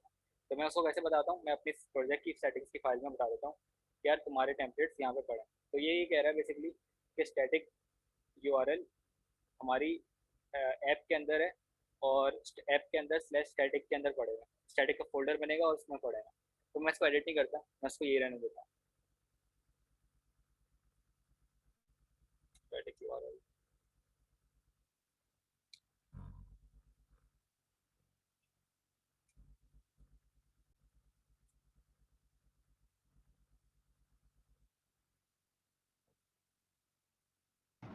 अच्छा कामरान, एक मिनट जरा, मैं जो है ना ये फीडबैक फॉर्म पोस्ट कर रहा हूँ चैट बॉक्स में। ये सब ये फीडबैक फॉर्म फिल कर दें। ऐसा ही फीडबैक फॉर्म कल भी आपके साथ शेयर किया जाएगा। जितने पार्टिसिपेंट्स ये फीडबैक फॉर्म दोनों दिन फिल करेंगे उन्हीं को सर्टिफिकेट्स इशू होंगे। तो ये फीडबैक फॉर्म काइंडली सब फिल कर दें।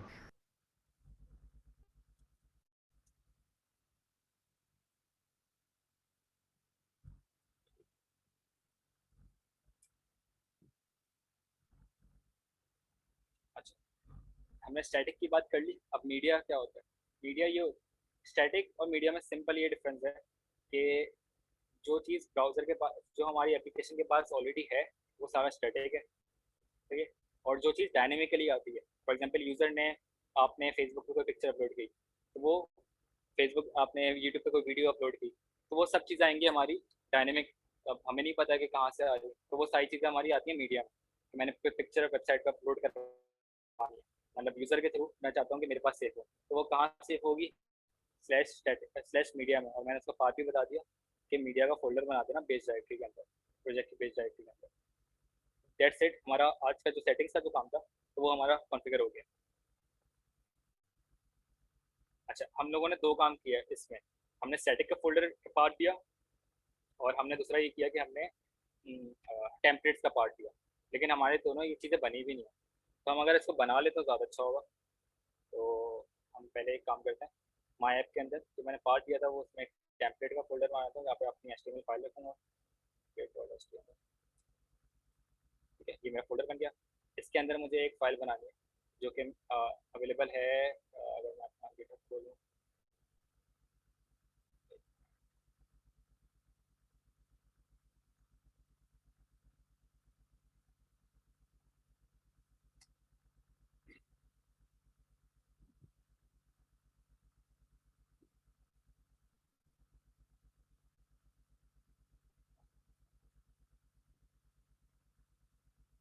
सही है। ये सब, ये लिंक मैं आपको दे रहा हूँ, पब्लिक रेपो, जिसमें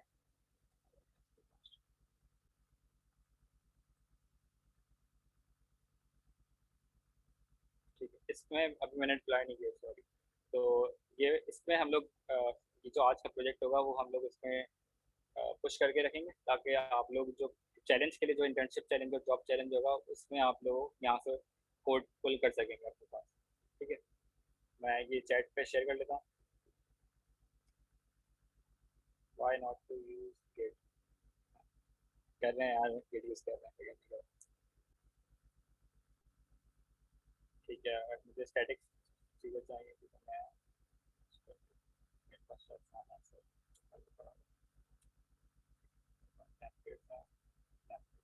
उठा लेता हूँ।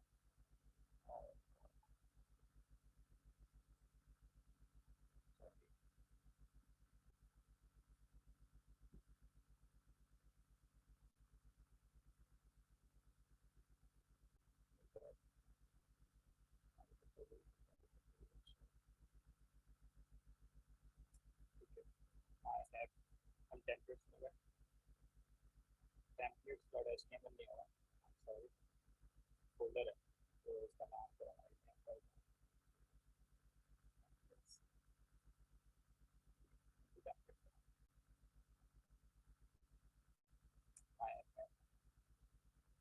पेस्ट कर दूँ।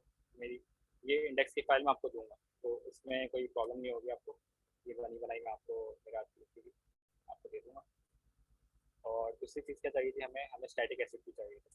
स्टैटिक एसिड यहाँ से ले लेते हैं, स्टैटिक, तो ये जो कहाँ इसके बाद जो मैंने पार्ट दिया था स्टैटिक एसिड में, मैं दिखाऊँ तो क्या क्या acid, CSS file, image, JS, video, तो इमेजेस, ये सारी इमेजेस हैं मेरी, ये सीएसएस फाइल्स हैं, ये जावास्क्रिप्ट फाइल।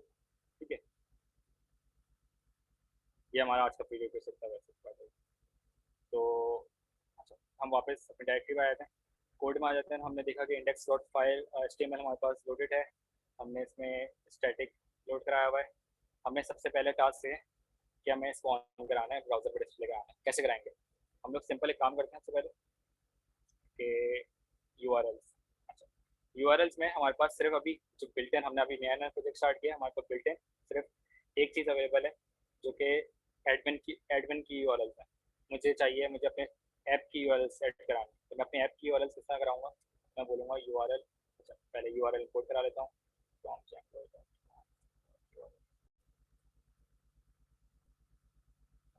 यूआरएल, ठीक है, मैं ये मैंने इंक्लूड करा लिया।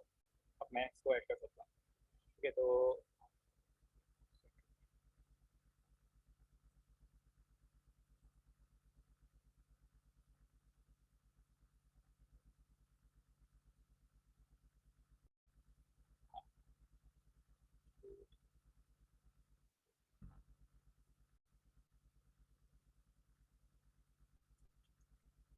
मैं आपको बता दूँ क्या करना है।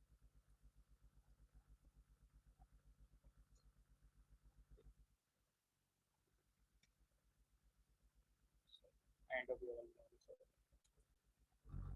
ठीक है। अच्छा, मैंने क्या किया, मैंने अपने प्रोजेक्ट को बता दिया कि तुम्हारे अंदर तो बहुत सारी यूआरएल्स नहीं है, लेकिन मेरे ऐप के अंदर यूआरएल्स होंगी और उसको तुम अपने प्रोजेक्ट में ऐड कर लेना। ठीक है, तो कुछ भी नहीं किया, प्रोजेक्ट था, मैंने प्रोजेक्ट के अंदर हूँ, फार्म हाउस मेरा प्रोजेक्ट है और माई ऐप मेरा ऐप था, तो मैंने फार्म हाउस की यूआरएल्स को बोला जितनी भी मेरे ऐप के अंदर यूआरएल्स हैं वो यहाँ पे अपने अंदर ऐड कर लो, इंक्लूड कर लो, सिंपल, कुछ और काम नहीं किया। मैंने इसको सेव करा लिया। अब मैंने बोल तो लिया मैंने इंक्लूड कर लिया, तो लेकिन माई ऐप के अंदर देखूँ तो मेरे पास यूआरएल्स डॉट फाइल की तो कोई फाइल ही नहीं है। तो मैं क्या करूँगा, एक फाइल बना लूँगा यूआरएल्स डॉट फाइल, और सबसे पहले यहीं से उठा लेते हैं कोड, इनिशियल जो है उसका, इंपोर्ट्स वगैरह, url.com.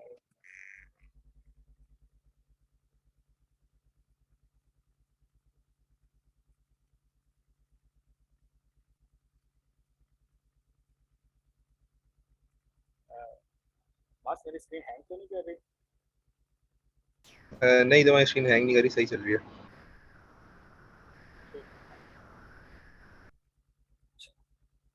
मुझे यहाँ पे एडमिन को देना करो।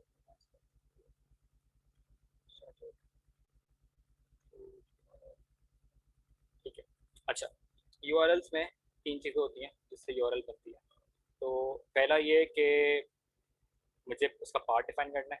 मैंने youtube.com/search पे जाना है, स्लैश कामरान github.com/कामरान हसन पे जाना है फॉर एग्जांपल। ठीक है, बाय द वे ये गिटअप की मेरी लिंक है। तो github.com/कामरान हसन पे जाना है। ठीक है, वो मैं कहाँ डिफाइन करूँगा? यहाँ पे। कैसे? मैंने बोला कि स्लैश मेरे जो ऐप है, मैंने बोला कि सिर्फ कामरान हसन पे जाके खत्म हो जाए जब लिंक, तो मेरी ये वाली यूआरएल को समझो कि ये वाली यूआरएल मेरा ब्राउज़र है, मुझसे रिक्वेस्ट कर रहा है। मैंने बोला था ना कि ब्राउज़र है, वो रिक्वेस्ट करता है यूआरएल में, तो यूआरएल उसको डिफाइन करता है कि कौन से व्यूज़ में जाना है। वो कौन से व्यूज़ में आना है? अभी मैंने बोला कुछ भी नहीं हो, सिंपल मेरी वेबसाइट हो ना, तो मुझे यहाँ पे ये वाला व्यूज़ का फंक्शन चला दो। कौन सा व्यूज़ का फंक्शन चला दो? मैंने बोला अच्छा, मैंने व्यूज़ इंपोर्ट नहीं करा। अगर मैं देखूँ यूआरएल के बराबर मेरे पास फाइल है views.py। व्यूज़ के अंदर मेरा, मैंने बताया था ऐप का लॉजिक होगा, तो मैं ज़रा इंपोर्ट करा लेता हूँ। मैंने बोला फ्रॉम डॉट इंपोर्ट व्यूज़, और मैंने बोला कि व्यूज़ के अंदर मेरा एक फंक्शन है व्यूज़ डॉट इंडेक्स। जो भी इस यूआरएल को रिक्वेस्ट करे तो मेरा व्यूज़ का ये वाला फंक्शन चल जाए। मैं सिंपल ये कह रहा हूँ उसको, और इस यूआरएल का नाम मैं लिख देता हूँ इंडेक्स यूआरएल।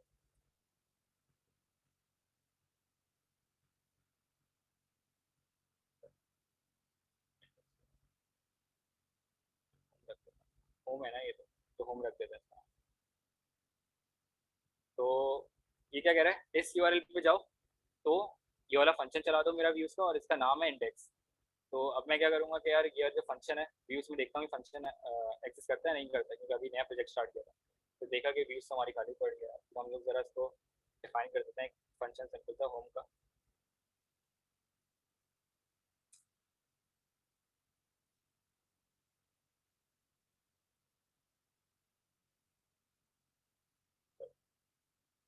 और इसमें कुछ भी नहीं करते, सिंपल बोलते हैं रेंडर करो,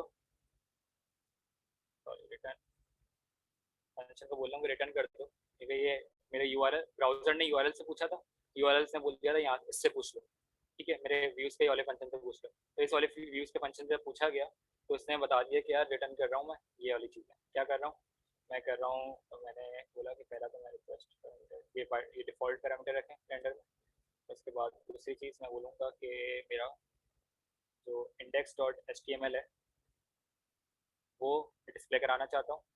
ठीक है, और कॉन्टेक्स्ट अभी मैं एम्प्टी रख रहा हूँ, कॉन्टेक्स्ट मैंने एम्प्टी रखा है। लेकिन सही है।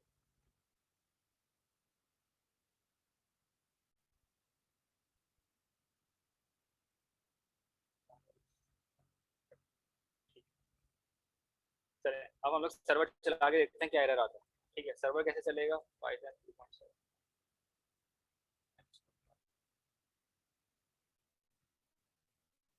मेक माइग्रेशंस क्या है ये भी समझाता हूँ।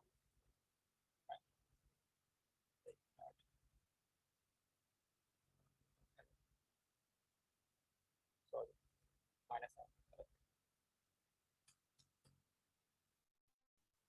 अभी मैंने कोई मॉडल बनाया है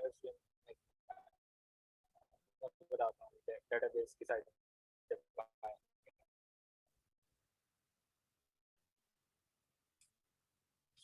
ये हम डिस्कस करते हैं इस बात को। क्या रहा था? तो हम कह रहे हैं कि इस यूआरएल पे जाओ तो मैंने देख एरर आया कि चेक नॉट फाउंड।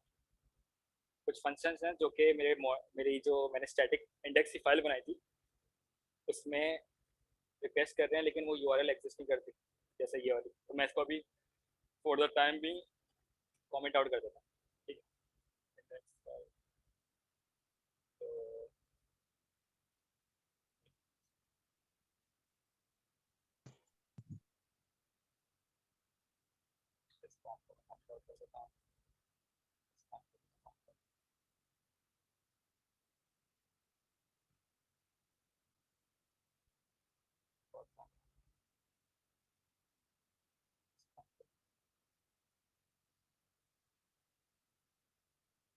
क्या रहा था,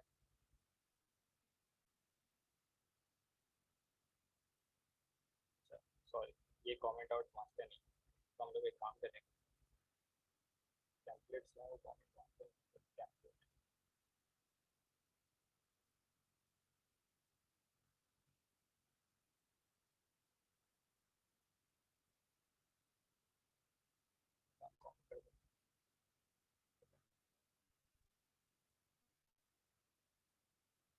URLs में वो कॉन्टेक्ट और एक सेकंड है ताकि हम लोग एप्लीकेशन पहले रेडी कर लें, उसके बाद में आपको स्टार्ट हो जाएगी।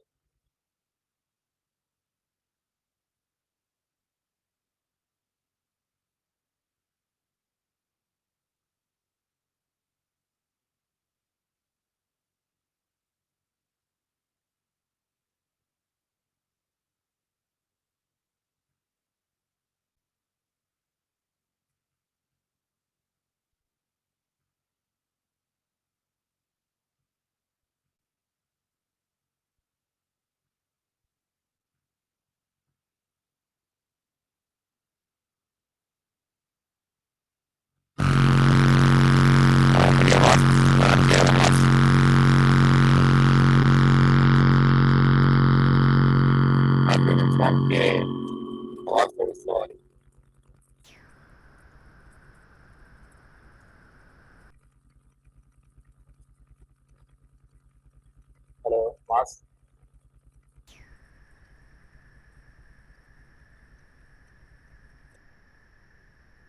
आप थोड़ी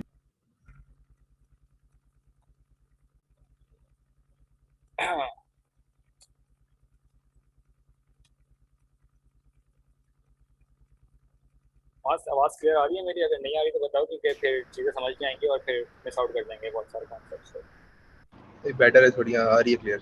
थोड़ा पेज है, थोड़ा सा हल्का कर लो, थोड़ा पेज। सही।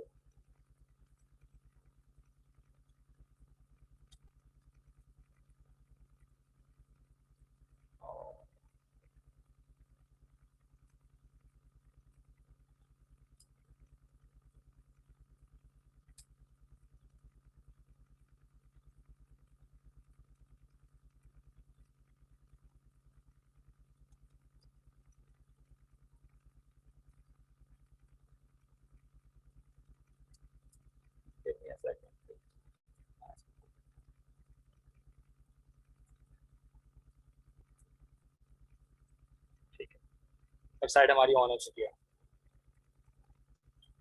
तो मैंने क्या किया मैं बता देता हूँ। मेरे पास कुछ जो हम लोग वेबसाइट बिल्ड करने जा रहे हैं, तो पहले इसका एक व्यू बता दूँ कि वो करती क्या है, फिर आपको पता चलेगा कि मैंने ये सब मुझे क्यों करना पड़ा। सही।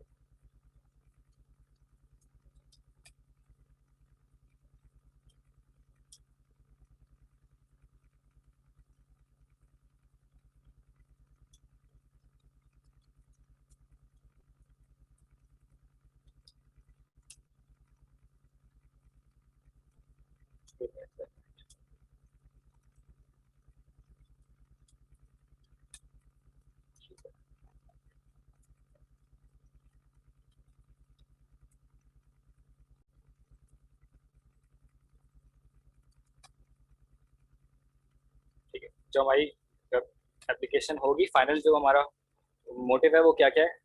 हम लोग एक ट्रैवल वेबसाइट बना रहे हैं जो कि फ्लाइट्स की बुकिंग के लिए यूज़ होगी। ठीक है, वेब एप्लीकेशन बना रहे हैं, उसमें हमारा यूज़र जो होगा वो अवेलेबिलिटी चेक कर सकता है कि किस दिन को कौन से मुल्क जाने वाली फ़्लाइट हमारी अवेलेबल है। तो ये चीज़ अगर वो अवेलेबल है, फॉर एग्जांपल मैंने अभी डाला, ठीक है, दुबई की फ़्लाइट चेक अवेलेबिलिटी, तो समझ आती है not available, please try some other date, और क्लिक करके बताओ कि कोई और सी डेट चेक करें। मैंने ये डेट डाली, तो मैंने चेक किया, उसने बोला हाँ available on your preferred date, click on the next step to book it now. तो मैंने बुक करने के लिए किया और मैंने जो डेट डाली थी उस पर बुक कर ली, कॉन्टैक्ट नंबर डाल दिया।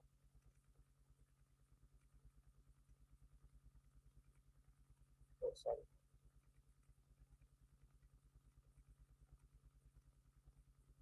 ठीक है, इसने बताया कि तुम्हारी साइट बुक हो गई है।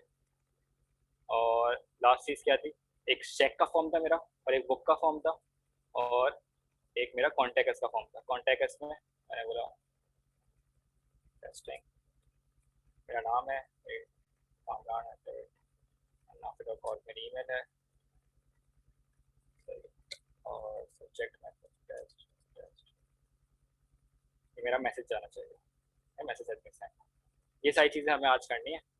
तो इसमें से कुछ चीज़ें आपको आज कराई जाएंगी और कुछ चीज़ें आपको कल का चैलेंज होगा जो आपको गिटअप पे पुश करनी पड़ेगी और फिर वो पुश करके आपको हमें चीज़ें सेंड करनी होगी और फिर हम उसको शॉर्टलिस्ट करेंगे लोगों को, फिर देन इंटरव्यू करके हम उसको अल्नाफे में जॉब और इंटर्नशिप की ऑफर की जाएगी।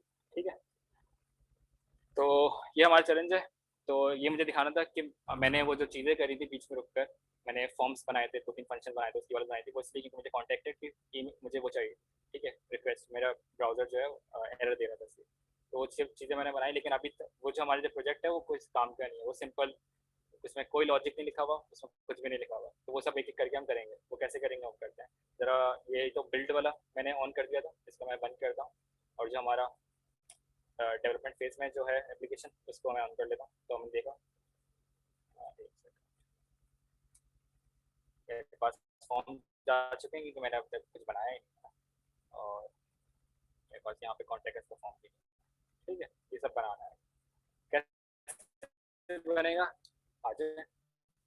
तो एक करके हम लोग देखते हैं कि किस तरह बनेगा।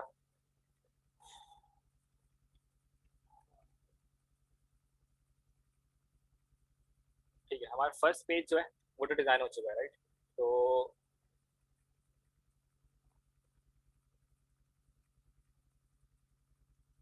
अच्छा, हम लोग सबसे पहले जो बनाएंगे वो फॉर्म बनाएंगे हम लोग कॉन्टैक्ट का फॉर्म, जो मैंने आपको दिखाया। कॉन्टैक्ट का फॉर्म बनाएंगे और उसको हम देखेंगे किस तरह से एडमिन पैनल को उसको हम शो कराएंगे कॉन्टैक्ट के फॉर्म को। तो कॉन्टैक्ट का फॉर्म मैंने आपको बताया था, फॉर्म किस तरह बनता है मॉडल्स से। मॉडल्स क्या होते थे, ब्लूप्रिंट्स होते थे। और मॉडल्स बनाने के लिए हमें कहाँ जाना पड़ेगा, नाम से एक्सप्लिसिटली बता रहे हैं कि मॉडल्स डॉट पाई में जाना पड़ेगा। ठीक है, मॉडल्स डॉट पाई क्या है, पाइथन जिसको आती है उसको पता है क्लासेस क्या होती है। ठीक है, ऑब्जेक्ट्स क्या होते हैं, सिंपल ऑब्जेक्ट है जिसकी हम कॉपीज बनाते हैं। हमने उसको बता दिया कि इसकी ये फील्ड्स हैं और ये उसके बिहेवियर्स हैं और उसमें ये चीज़ आएंगी और उसके आप प्रिंट्स निकाल के देते रहना। तो ये हमारी निज़ाम, समझें कि हमारी ये एनवायरो की वो है, क्या नाम है, फोटो कॉपी मशीन है, समझे। ठीक है, तो सिंपल हम लोग गए, हमने लिखा क्लास, मुझे कॉन्टैक्ट का फॉर्म चाहिए, मैंने बोला कॉन्टैक्ट, मैं बोला मॉडल्स, मैंने इंपोर्ट कराया तो मैं बोला मॉडल्स डॉट मॉडल, जी हाँ मॉडल डॉट मॉडल। ठीक है, अब मुझे 4 फील्ड चाहिए। मुझे चाहिए एक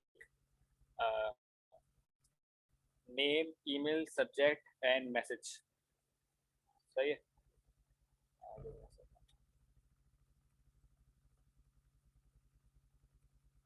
मुझे चाहिए नेम, ईमेल, सब्जेक्ट और मैसेज।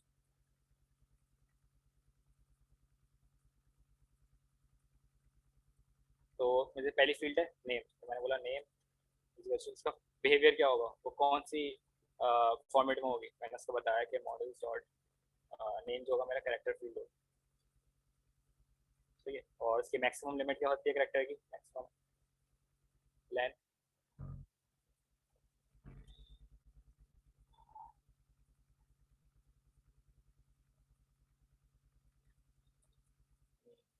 मैक्सिमम लेंथ मैं नेम की क्या रख सकता हूँ, आप बताएं कोई उदाहरण दो। मैं रख लेता हूँ 100 रख लेता हूँ मैक्सिमम ना।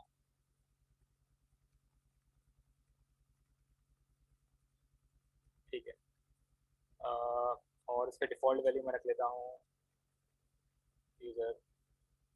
सही, अगर किसी ने नहीं भरा तो डिफ़ॉल्ट वैल्यू होगी मेरी यूज़र। ये हम लोग जब एडमिन पैनल पे देख रहे होंगे तो हमें पता चल रहा होगा। नेम वाली फील्ड हो गई। अब हमें दूसरी फील्ड हम बनाते हैं, कौन सी फील्ड है दूसरी, ईमेल फील्ड है। ईमेल फील्ड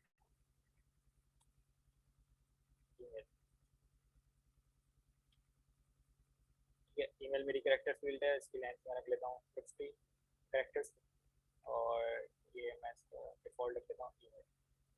ठीक है, तीसरी फील्ड होगी मेरी सब्जेक्ट कॉन्टैक्ट। मुझे वो उसका नाम पता चले, यूज़र को अगर मुझे वेबसाइट पे कांटेक्ट करना है किसी क्लाइंट को मेरे, तो मुझे उसका नाम पता चल रहा है, मुझे उसकी ईमेल पता चलनी चाहिए ताकि मैं उसको रीच आउट कर सकूँ। मुझे उसका ईमेल का मैसेज का जो सब्जेक्ट है किस लिए बात करना चाहता है वो बताना चाहिए। ठीक है, ये भी मैंने चले कैरेक्टर फील्ड रखनी चाहिए, इसमें टेक्स्ट फील्ड आनी चाहिए, लेकिन अभी हम लोग कैरेक्टर फील्ड रख के इसके हम लोग दे लेते हैं 100 लेंथ की सब्जेक्ट रख सकते हैं। फिर उसका एक मैसेज रख लेता हूँ, उसका नाम मैं रख लेता हूँ डिफॉल्ट सब्जेक्ट, कुछ भी रख सकते हैं। अच्छा, सब्जेक्ट हो गया। हमारा फाइनल मैसेज क्या होगा, उसका मैसेज की लेंथ हम ज़्यादा रख लेते हैं, एटलीस्ट 500 रख लेते हैं। मैसेज हमारा अच्छा,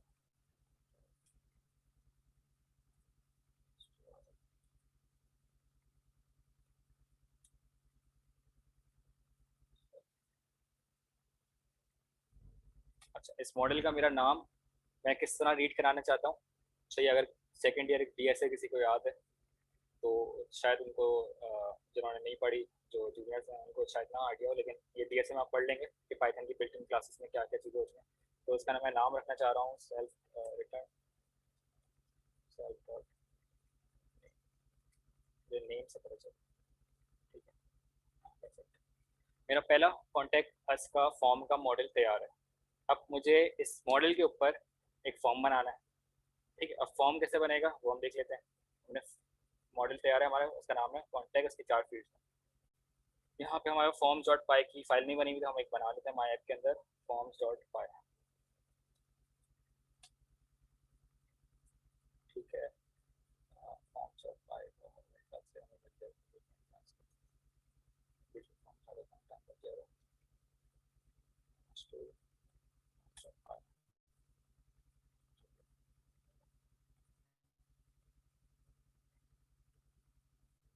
अभी इन दोनों को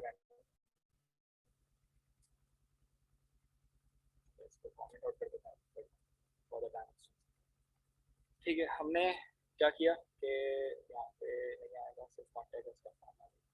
हमने कॉन्टैक्ट जो हमने मॉडल बनाया था वो हमने इस फाइल में इंपोर्ट करा लिया, सही एंड सिंपली, और हमने उसको बोला कि ये फॉर्म है, इसमें ये फॉर्म बना दो, ये फॉर्म बनाओ और उसमें एज अ बेस यूज़ करो कॉन्टैक्ट के मॉडल को, और उसकी फील्ड्स यही हैं।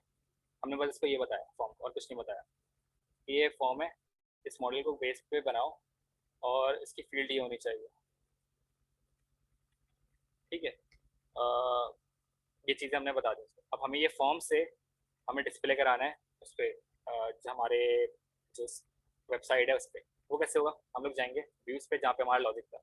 अब हो ये रहा था कि ब्राउज़र से जब इंफॉर्मेशन आती है कि ब्राउज़र यूआरएल बोलता है, यूआरएल बोल देता है ये आप होम के फंक्शन में चले जाओ अपनी यूआरएल के स्पेस पे। तो होम के फंक्शन पे मैं उसको बोल देता हूँ कि मेरा जो फॉर्म है कॉन्टैक्ट का कॉन्टैक्ट फॉर्म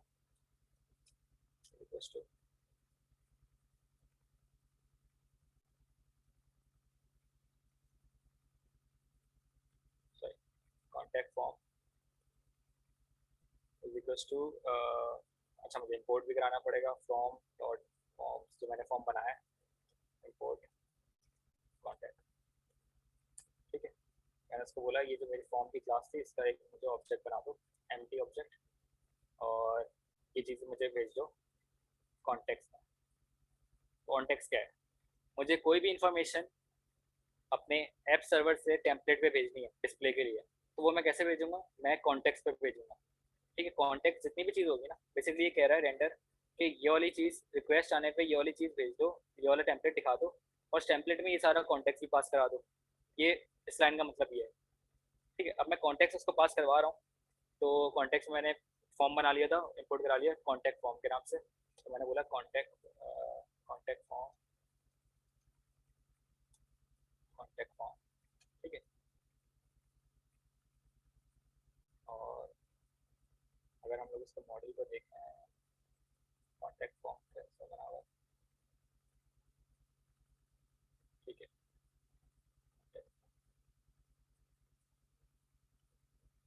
सही, हमने उसको अच्छा ये रिस्पॉन्ड भी मांग रहा है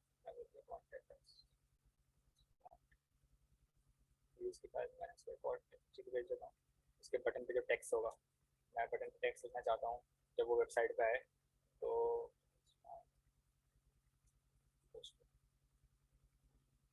क्या लिख सकते हैं हम लोग, सेंड मैसेज लिखते हैं, सेंड मैसेज, ठीक है।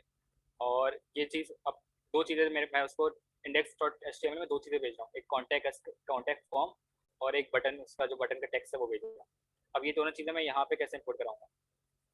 सही है, मैंने सिंपल HTML फॉर्म बनाया, HTML फॉर्म में मैंने क्रिस्पी फॉर्म के टैग्स लोड करवाए, वो इसलिए क्योंकि इसको ब्यूटीफाई करती है क्रिस्पी फॉर्म, आपको कुछ नहीं करना पड़ता, एक टैग लोड कराने से वो ब्यूटीफाई कर देती है। और मैंने सिंपल जो कॉन्टैक्ट फॉर्म था वो मैंने यहाँ पे इसको लोड करा दिया, और उसके बटन पे मैंने बोल दिया रिस्पॉन्ड 3 दिखा दो। तो अब ये एक्शन क्या है ये बताता हूँ, मेथड क्या है ये भी बताता हूँ, मेथड पोस्ट क्यों है ये भी बताता हूँ, लेकिन अभी देख लें ये वर्किंग है या नहीं है, ठीक है।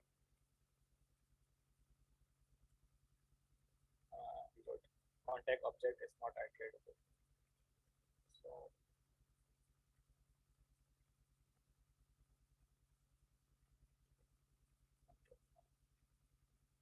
sorry, model migration thing. Okay.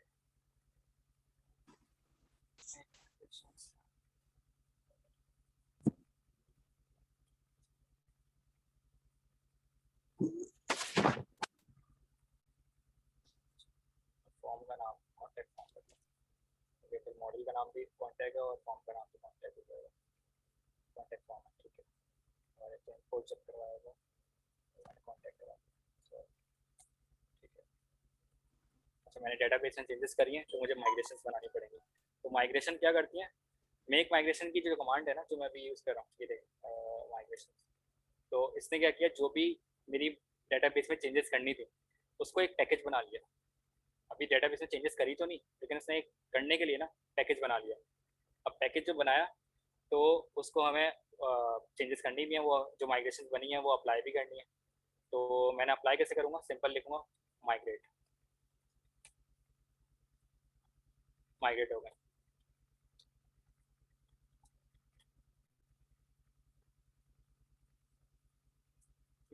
मैं ज़रा सर्वर रन करके देखता हूँ कि डिस्प्ले हो रहा है फॉर्म। अच्छा ये हाँ, हम लोग कॉन्टैक्ट कामरान तुम्हारी आवाज़ थोड़ी हल्की आ रही है। चलो थैंक यू, और बताते रहा करो जब ऐसा कोई प्रॉब्लम आए, ठीक है। हमारे पास देखा कि हमने फॉर्म जो है हमारे पास अवेलेबल हो गया कॉन्टैक्ट के साथ, हमने जो फील्ड रखी थी नाम, ईमेल, सब्जेक्ट, मैसेज, ये सब हमने इसकी डिफ़ॉल्ट वैल्यूज़ भी सेट हो गई हैं, जो हमने डिफ़ॉल्ट रखी थी, इसकी यूज़र नेम रखी थी, इसकी सब्जेक्ट और मैसेज वगैरह। लेकिन अगर हम लोग देखें इसमें मैं एडिट कर लूँ टेस्ट,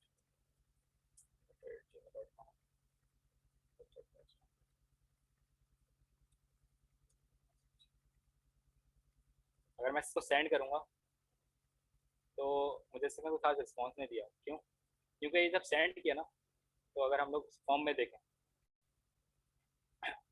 फॉर्म का ये कह रहा है कि जो भी फॉर्म हो उसको भेज दो इस यूआरएल पे, कॉन्टैक्टेड की यूआरएल पे, कॉन्टैक्टेड की यूआरएल पे भेज तो दो, लेकिन कॉन्टैक्टेड की यूआरएल कर क्या रही है वो देखते हैं। क्या देखने के लिए हमें क्या करना पड़ेगा, यूआरएल्स में जाते हैं, हमें बोला कॉन्टैक्टेड की यूआरएल, बोलिए व्यूज डॉट कॉन्टैक्ट चला दो, और उसका नाम कॉन्टैक्टेड है जहाँ से हमने एक्सेस किया ना कॉन्टैक्टेड, बोला व्यूज डॉट कॉन्टैक्टेड चला दो, जब ये यूआरएल है तो व्यूज डॉट कॉन्टैक्टेड पे गए, तो हमने बोला व्यूज डॉट कॉन्टैक्टेड पे तो कुछ है ही नहीं, खाली है, एम्प्टी है, तो उसने ना कोई रिस्पॉन्स सेव किया, कुछ भी नहीं है, तो हमारे पास कुछ आया ही नहीं। मैं चाहता हूँ कि जो हमारे पास फॉर्म का रिजल्ट आ रहा है वो आ कैसे रहा है ये भी देख लें। कौन सा मेथड यूज़ कर रहे हैं, पोस्ट, गेट और पोस्ट, जिसको नहीं पता, डेटा ट्रांसफर के जो प्रोटोकॉल्स हैं वो रिक्वेस्ट भेजने के दो चीज़ होती हैं, एक होता है गेट मेथड और एक होता है पोस्ट मेथड।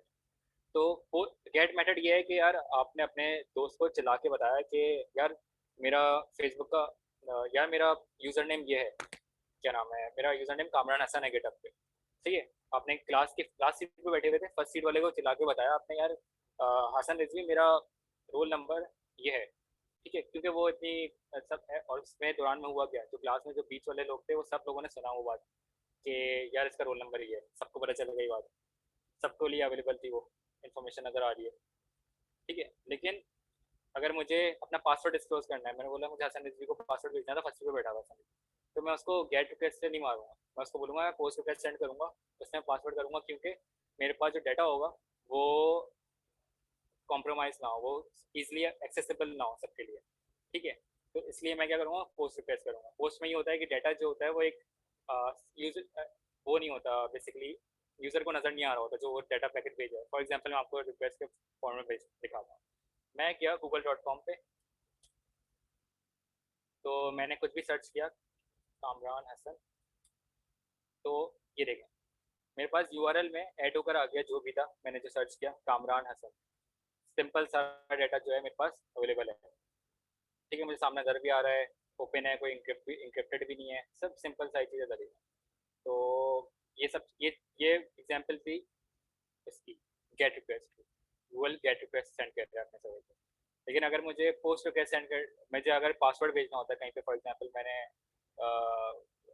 अपनी वेबसाइट पे किसी ने मुझे कांटेक्ट करना है, तो कांटेक्ट क्या, अगर कोई सोशल मीडिया की वेबसाइट है उस पर यूज़र को रजिस्ट्रेशन करनी है अपने पासवर्ड, तो उसमें पासवर्ड भी फील्ड डालता है। अब वो पासवर्ड जैसी सेंसिटिव फील्ड मैं यूआरएल में तो नहीं दिखा सकता यूज़र को, क्योंकि वो तो इंक्रिप्टेड होना चाहिए। तो मैं क्या करता हूँ कि मैं पोस्ट रिक्वेस्ट करता हूँ, तो वो चीज़ नज़र नहीं आती।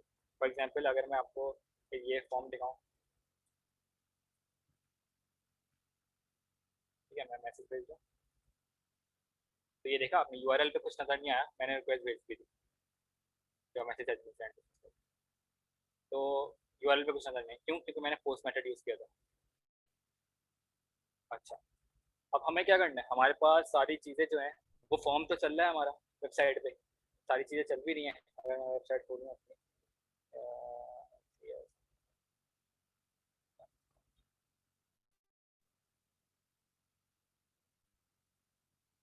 हाँ, हमारे पास सारी चीज़ चल भी रही हैं, डिस्प्ले भी हो रही हैं। जब हम सेंड करते हैं तो वो एबनॉर्मल बिहेवियर दिखाता है, वो मुझे दिखा नहीं रहा यार कि सब चीज़ें सही चल रही हैं नहीं चल रही, मतलब मुझे रिस्पॉन्ड बता भी नहीं रहा कि मेरा सेव हुआ नहीं हुआ, मैसेज मेरा सेंड हो गया नहीं हुआ, सही है। और अगर एक और मैसेज सेंड करना है वो भी नहीं बता रहा, कुछ भी नहीं बता रहा। तो ना मेरे पास कहीं डाटा कलेक्ट हो रहा है, मैंने आपको दिखाया कि मेरा व्यूज़ पे जहाँ पे ये रिक्वेस्ट कर रहा है, तो वहाँ पे तो कोई चीज़ है ही नहीं, ये आप देखें। अब कॉन्टेक्टेड का जो फंक्शन है जो चल रहा है उस फॉर्म पे, उस पर तो कोई चीज़ है नहीं, वो सिंपल कह रहा है जब भी कॉन्टेक्टेड चले वो रेंडर कर दो। इस दौरान उसके बाद इतना डाटा आया था, वो सब हमने गार्बेज कर दिया, मतलब हमने लूज़ कर दिया, हमने रिसीव ही नहीं किया। तो वो रिसीव करने के लिए हमें क्या करना पड़ेगा वो हम देख लेते हैं, ठीक है। तो रिसीव करने के लिए सबसे पहले काम क्या करना है, हमने वो जो पोस्ट रिक्वेस्ट का डाटा आ रहा है वो हम लोग एक एक करके एक, बल्कि एक काम करते हैं कि मॉडल जो है हमारा, जो हमारा कॉन्टेक्ट का मॉडल है, उसके ऊपर एक उसका एक प्रिंट आउट निकाल लेते हैं इसी लैंग्वेज। प्रिंट आउट कैसे निकालेंगे, मैंने बोला अगर चेक कर लेता हूँ, if request dot method post है, सही है। अगर ये है तो क्या करो कि डाटा बनाओ, डाटा कॉन्टेक्ट जो मॉडल था ना मेरा, तो मैंने मॉडल इंपोर्ट नहीं कराया, मॉडल मॉडल से इंपोर्ट कॉन्टेक्ट का जो मॉडल है उस पर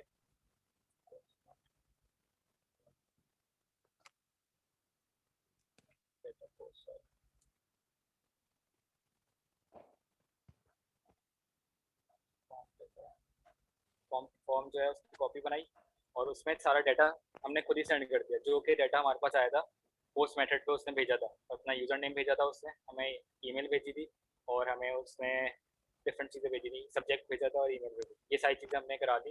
रिक्वेस्ट डॉट पोस्ट में हमारे पास एक कॉपी आ गई।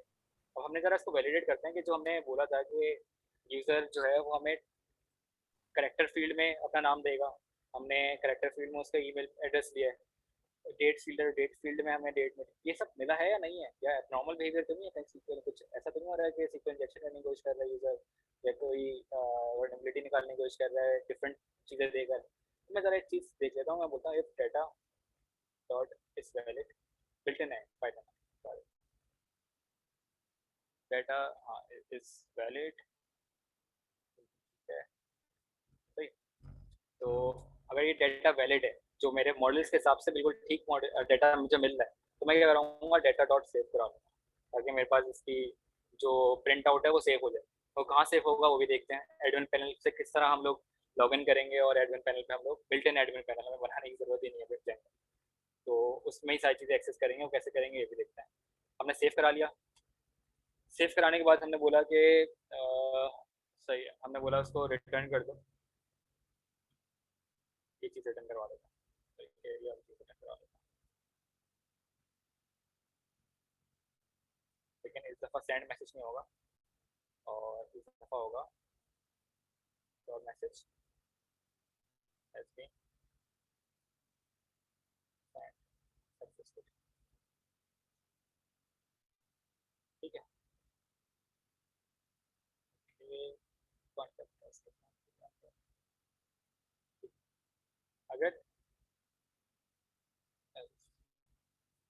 अगर ये डाटा वैलिड ना हो तो मुझे डाटा सेव नहीं कराऊंगा, लेकिन एटलीस्ट उसको रिस्पॉन्स तो करना है। इस केस में मुझे केसेस हैंडल करने होंगे, तो ये हो जाए तो ये दे दो, ये ना हो तो ये कर दो, ये हो जाए तो ये कर दो, और वो भी ना हो तो फिर वो कर दो। ये सारे पॉसिबल सिनेरियोज देने हैं उसको। तो मैं बोलूँगा एल्स में मुझे एक काम करो कि डाटा तो यही भेजो, लेकिन सेव नहीं कराया मैंने एक तो डाटा को, क्योंकि मेरी डाटा बेस पॉइजन होगी फसल में। मैं क्यों गार्बेज को करूँ, जब मुझे जो डाटा देना चाहिए था वो दिया ही नहीं यूजर ने। मुझे अपने नाम की जगह वो इंटीजर दे रहा है, कोई 20 की वैल्यू दे रहा है, तो मैं क्यों लूँगा, उसे भी नहीं करा रहा। तो और कॉन्टैक्ट फॉर्म, कॉन्टैक्ट फॉर्म यहाँ से हटा देते हैं, क्योंकि एक बार फॉर्म हो गया तो यहाँ पे इसको ज़रूरत नहीं है भेजने की इस दफ़ा। और कॉन्टैक्ट फॉर्म ज़रा मैं इसको इंपोर्ट भी करा लेता हूँ। यहाँ पे मेरे पास कॉन्टैक्ट फॉर्म है, तो यहाँ से कॉपी करके यहाँ पे,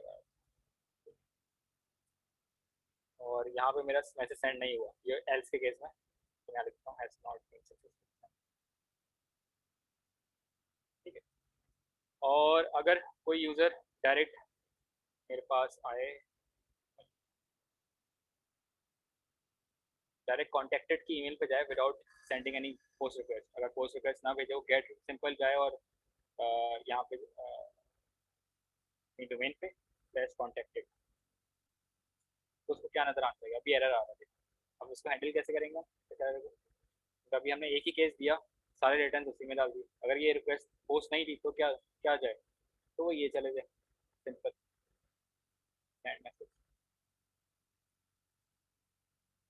ठीक है, अगर हम अब देखेंगे तो ये अब सिंपल इसने भेज दिया और सेंड मैसेज दिखा रहा होगा ये, देखिए सेंड मैसेज, और पूरा फॉर्म भी दिखा दिया। चलो अब हम क्या करते हैं, इसको ज़रा वैल्यूज देकर देखते हैं। टेस्ट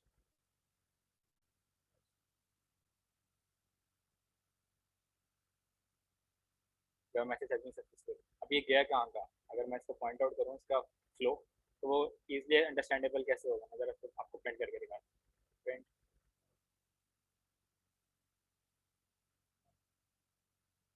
सही है, तो यहाँ पे अगर यहाँ पे इसमें गया है तो मैं कह रहा हूँ प्रिंट 3 करो, तो ये एल्स में गया है तो प्रिंट 4 करो, और अगर यहाँ तक पहुँच गया तो प्रिंट 5 करो। अब हम ज़रा देखते हैं कि चल क्या रहता है। हम गए सिंपल आईटी वेबसाइट पे, स्पीक विद अस, और हमने किया कामरान, नाम है मेरा, टीम है कामरान, नाम मेरा गौर, सब्जेक्ट है टेस्टिंग पर। ठीक है, मैंने मैसेज सेंड किया, मेरे पास आ गया message has been send successfully. अच्छा, message has been send successfully में मेरे पास क्या आया, 1 2 3, तो ये जो गया है इसका फ्लो है 1 2 3। आप मैं ज़रा कोड में देखूँ तो मेरे पास कहाँ आ गया, सबसे पहले वो इसका आया, इसने 1 प्रिंट किया, फिर इसने देखा रिक्वेस्ट पोस्ट थी तो ये 2 भी प्रिंट किया, अंदर चला गया, फिर अंदर जाके उसने बोला ये डाटा वैलिड भी था, फिर 3 इसने पुश किया और रिटर्न कर दिया, यहाँ पे खत्म हो गया। अगर मैं सिर्फ डायरेक्ट कॉन्टेक्टेड पे जाऊँ तो क्या होता है? ठीक है, मैं कॉन्टेक्टेड पे गया तो मेरे पास 1 5, मैंने कोई डाटा नहीं भेजा, मैं 1, इफ कंडीशन फेल हो गई, पोस्ट रिक्वेस्ट नहीं थी, तो डायरेक्ट 5 पे गया और यहाँ से रिटर्न करा दिया। ठीक है, ये बेसिकली आगे फ्लो है, ये हमारा व्यूज के फंक्शन का फ्लो है। तो हमारे कॉन्टेक्ट की चीज़ जो थी हमारी क्लियर हो गई, ये हमने काम कर दिया। अच्छा, अब हम लोग आज जो हमारा काम था वो यहीं तक था। तो ये हमारी सारी चीज़ें हो गई, हमने क्या क्या सीखा वो भी देख लेंगे हम। और मैं चले आऊँ। और जो हमारा मैंने देख लिया कि स्टार्टअप क्या होता है। अच्छा, एक और चीज़ रहती है सर, तो एक चीज़ ये रहती है कि जो डाटा है ये हम लोग कैसे एक्सेसिबल होगा, हमें कैसे पता चलेगा यूज़र के पास, यूज़र ने हमें सेंड मैसेज किया और या फिर कोई फ्लाइट बुक करी है, तो फ्लाइट बुक करने का ये सब चीज़ों की एंट्रीज हमारे बैकएंड पे आनी चाहिए। तो बैकएंड पे डिस्प्ले कहाँ होंगी, हमारी होंगी एडमिन पैनल पे। एक काम कर लेता हूँ, मैं एडमिन पैनल को कस्टमाइज कर लेता हूँ कि उसको बोलता हूँ कि पहले तो सारे लोड कर लो from dot models dot import contact, ठीक है, और मैं कहता हूँ admin dot site dot contact. अब मुझे एडमिन पैनल एक्सेस करना है, मैं चाह रहा हूँ कैसे होगा, एडमिन पैनल की जो डिफॉल्ट प्रोजेक्ट में मेरे क्या है, यूआरएल क्या है, यूआरएल्स में क्या प्रोजेक्ट के मैंने देखा एडमिन की है एडमिन स्लैश सिंपल, तो मैं गया admin, मेरे पास आ गया Django administration user name password. मुझे अगर मैं पासवर्ड डालूंगा तो ये बता दिया कि गलत पासवर्ड है यार, पासवर्ड बना क्यों, क्योंकि मैंने अभी तक पासवर्ड सेट ही नहीं किया। तो अब मैं मुझे सुपर एडमिन चाहिए और सुपर एडमिन एडमिन पैनल पे एक्सेस कर सकता है। तो सुपर एडमिन कैसे बनेगा, मैं लिखूंगा पाइथन पाइथन उसका version Python 7 manage.py runs create super user, super create super user, ठीक है। उससे मुझे यूजर नेम क्या रखना चाहता हूँ, मतलब कामरान रखना चाहता हूँ, ईमेल क्या रखना चाहता हूँ, मतलब कामरान फिर अन्ना फिर और पासवर्ड क्या है, मैंने अपना पासवर्ड लिख लिया, ठीक है। मेरा यूजर बन गया, मैं सर्वर वापस ऑन करता हूँ, सर्वर की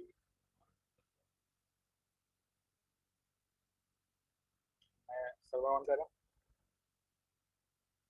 तो सर्वर ऑन करके एक बार फिर से अगर लॉग इन करूँ तो एकदम बेसिकली जो पासवर्ड सेव था वही मैंने एंटर किया था, इसलिए मेरे पास आ गया। यहाँ पे हमारे पास हम एंगो के एडमिन पैनल पे लॉगिन है, ठीक है। और माय ऐप के अंदर देख सकते हैं हमारे पास एक मॉडल है कॉन्टैक्ट्स। कॉन्टैक्ट्स में जो मैंने अभी फॉर्म भरा था कामरान हसन के नाम से, फॉर्म यहाँ पे देख सकते हैं कि अवेलेबल है। इसमें वैल्यूज वही हैं, Kamran Hasan testing test message, हम डिलीट भी कर सकते हैं, इसको सेव करके एडिट कर सकते हैं, डिफरेंट चीज़ें कर सकते हैं। और मुझे अगर खुद एंट्रीज करनी है तो जेंगो हमें वो भी देता है। यहाँ पे मैं एड कॉन्टैक्ट पे जाता हूँ, तो यहाँ पे मैं कह देता हूँ कि आई डी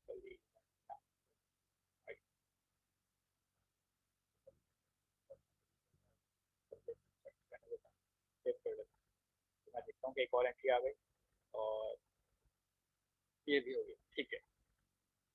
तो यहाँ तक आज का हमारा था। अच्छा, जो इंटर्नशिप चैलेंज जो होगा वो वो हम डिस्कस कर लेते हैं, ठीक है। फोन कर तो बिल्ड हो चुकी है,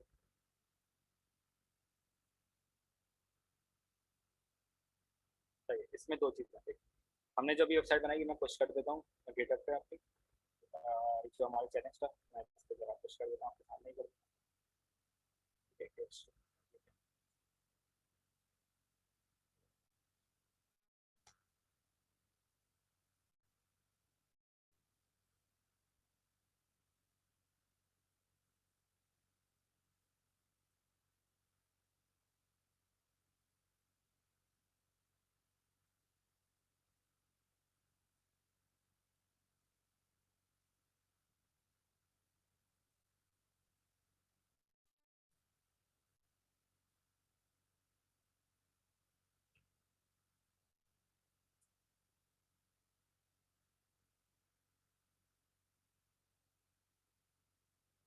ये पुश हो रही है, तो आपको जो अब तक का जितना कोड है वो आपको यहाँ से मिल जाएगा, ठीक है। ये लिंक मैं आपको अपनी गिटहब की दे दूँ, तो कामरान github.com/कामरान हसन, और फिर इसमें रेपोज में आप देख लेंगे IEEE NCS वर्कशॉप चैलेंज। तो अगर मैं चैट में लिख के दे रहा हूँ,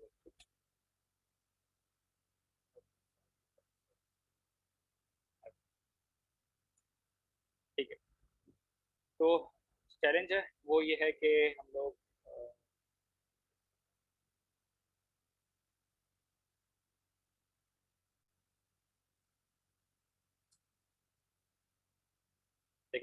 हमारी ये वाली एप्लीकेशन में क्या डिफरेंस है, फ्लाइट सिस्टम बुकिंग नहीं है। हमने अभी सिर्फ कॉन्टैक्ट अस फॉर्म के बाद हमने ये दोनों काम नहीं किया। हमने बोला कि जो फ्लाइट टेस्ट कर सकते हो इस डेट का कौन से कंट्री की फ्लाइट है, और सेकेंडली हमने उसी दिन की फ्लाइट हमें बुक करवानी है। तो इसमें ये लॉजिक लिखना और इसी को एडिट करना हमारी जो बिल्ड वेबसाइट है इसमें, और कुछ चीज़ें ऐसी हैं जो कि फ्लैश डील्स हैं, ये अभी डायनेमिक नहीं है, ये स्टैटिक्स हैं, तो इनको डायनेमिक बनाना, ठीक है, ये सब उनका उनका काम है जो कि चैलेंज एक्सेप्ट करते हैं और उनको इंटर्नशिप और जॉब ऑफर में इंटरेस्टेड है, ठीक है। ये सारी चीज़ें डायनेमिक बनाना, इनके मॉडल डायनेमिक बनाना कि वो एडमिन पैनल से लोग एंट्रीज कर सकें, ठीक है, और एंट्रीज करके यहाँ पे डिस्प्ले हो रही हो डायनेमिकली कि मुझे नया ट्रिप डालना है, मुझे नया टिकट डालना है, मुझे नई फ्लाइट डिटेल्स डालनी है, वो सब चीज़ें मैं एडमिन पैनल पे डालूँ और सारी चीज़ें इजीली एक्सेसिबल यहाँ पे मेरे पास ब्राउजर में। एरर हैंडलिंग, ये सब चीज़ें हम लोग जब उसका कोड रीड करेंगे तो हमें आइडिया होगा।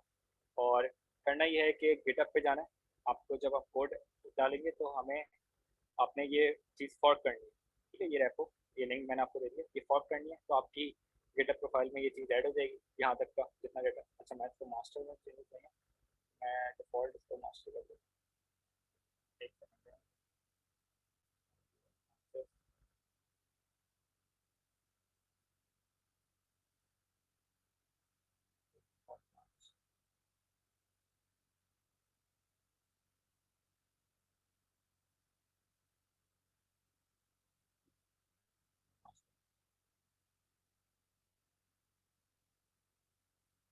अब आपको ये चीज़ें मिलना स्टार्ट हो जाएगी,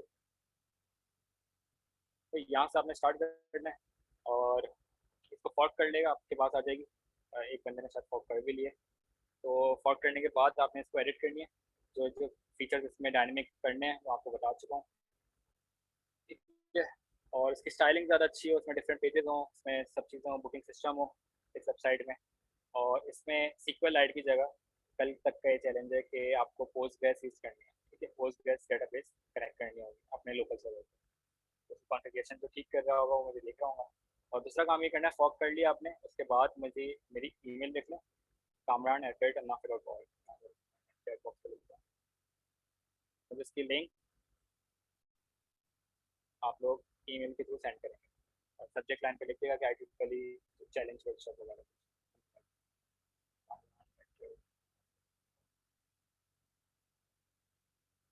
तो दिस माय बिजनेस ईमेल जो कि आप जो जिस पे आप लोग सेंड कर सकते हैं, ठीक है। तो आई थिंक मार्क्स के आज जितना डिस्कस करना था हम लोगों ने क्या क्या डिस्कस किया, मैं ज़रा पॉइंट आउट कर लूँ कि सबसे पहले हमने जेंगो के बारे में पढ़ा कि जेंगो वेब एप्लीकेशन हम क्यों यूज़ कर रहे हैं, कौन सी बिग कंपनीज और big giants are using Django, ठीक है, दैट इंक्लूड्स बिटबकेट, यूट्यूब और इंस्टाग्राम, इसके बैकएंड पे क्या चल रहा है, ये सब चीज़ें डिस्कस करी। और एक वेब एप्लीकेशन फ्रॉम स्क्रैच हमने देखा कि कोड करके किस तरह से हम लोग बना सकते हैं, एंड देन उसको डिप्लॉय कैसे करते हैं इसके लिए आपको कल तक का वेट करना होगा, और कल हम सेलेक्ट करेंगे कि जीसीपी पर डिप्लॉयमेंट किस तरह होती है इसी वेब एप्लीकेशन को, इसी को हम लोग डिप्लॉय करेंगे चलती वेबसाइट को। तो वो भी हम देखेंगे किस तरह से हो सकती है, जीसीपी में क्या क्या फीचर्स हैं जेंगो को डिप्लॉय करने के लिए, हम वीएम बनाएंगे या फिर ऐप इंजन यूज करेंगे, तो हम कल डिस्कस करते हैं। तो I think we should now open the floor.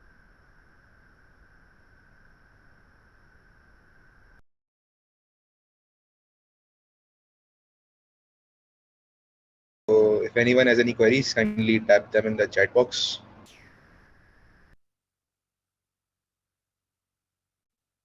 Or you can unmute your mic and then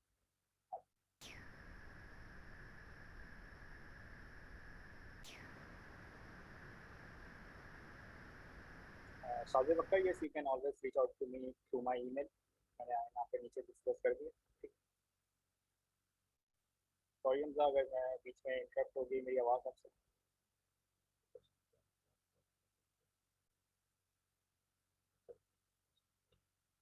देखें यार हेलो जी, अस्सलाम वालेकुम। वालेकुम सलाम। माशाल्लाह सेशन जो था वो बहुत अच्छा रहा और बहुत कुछ सीखने को मिला। एक क्वेश्चन था कि जो वर्चुअल मशीन हम बनाते हैं, अगर हम टीम में काम कर रहे हैं तो टीम में काम करने के लिए हमें जो जो हमारा कोड है वो गिट पे होना सही है या वर्चुअल मशीन पे होना सही है? देखिए वर्चुअल मशीन पे आप इसको प्रोडक्शन साइट पे लेके जाते हैं, ठीक है। वर्चुअल मशीन हम लोग कल डिस्कस करेंगे, क्लाउड की टेक्नोलॉजीज क्या है, वर्चुअल मशीन जिसको नहीं पता क्लाउड पे क्या होता है, डिप्लॉयमेंट के टाइम पे क्या चीज़ होती है। जो कोलैबोरेशन होती है ना, वो हमेशा गिट पे होती है। आप गिटहब यूज़ कर रहे हैं या फिर बिटबकेट यूज़ कर रहे हैं, कोई भी चीज़ यूज़ कर सकते हैं, ठीक है। तो कोलैबोरेशन हमेशा आप गिट पे ही होती है, क्योंकि गिट पे जितने फीचर्स हैं ना, अभी तो मैंने आपको सिर्फ पुश करके दिखाया है। अगर हम लोग कोलैब कर रहे होते हैं जब टीम से, तो मेरे ख्याल से गिटहब के लिए एक अलग वर्कशॉप होनी चाहिए कम्प्लीटली, जो वो एक पूरा वास्ट टॉपिक है कि हम लोग किस तरह कोड कोलैबोरेट करते हैं। क्योंकि मैंने I've also worked for a New York based company called Strategic Culture। तो वहाँ पे हम लोग रशियन डेवलपर्स और मैं रशियन डेवलपर्स के साथ बैठ के काम कर रहा होता था basically in the past before joining Alnafi. तो वहाँ उस टाइम पे हमें गिट का पता चला था कि यार कि इतना पावरफुल टूल है, और मैं तो कहता हूँ टाइम मशीन है। GitHub is a time machine.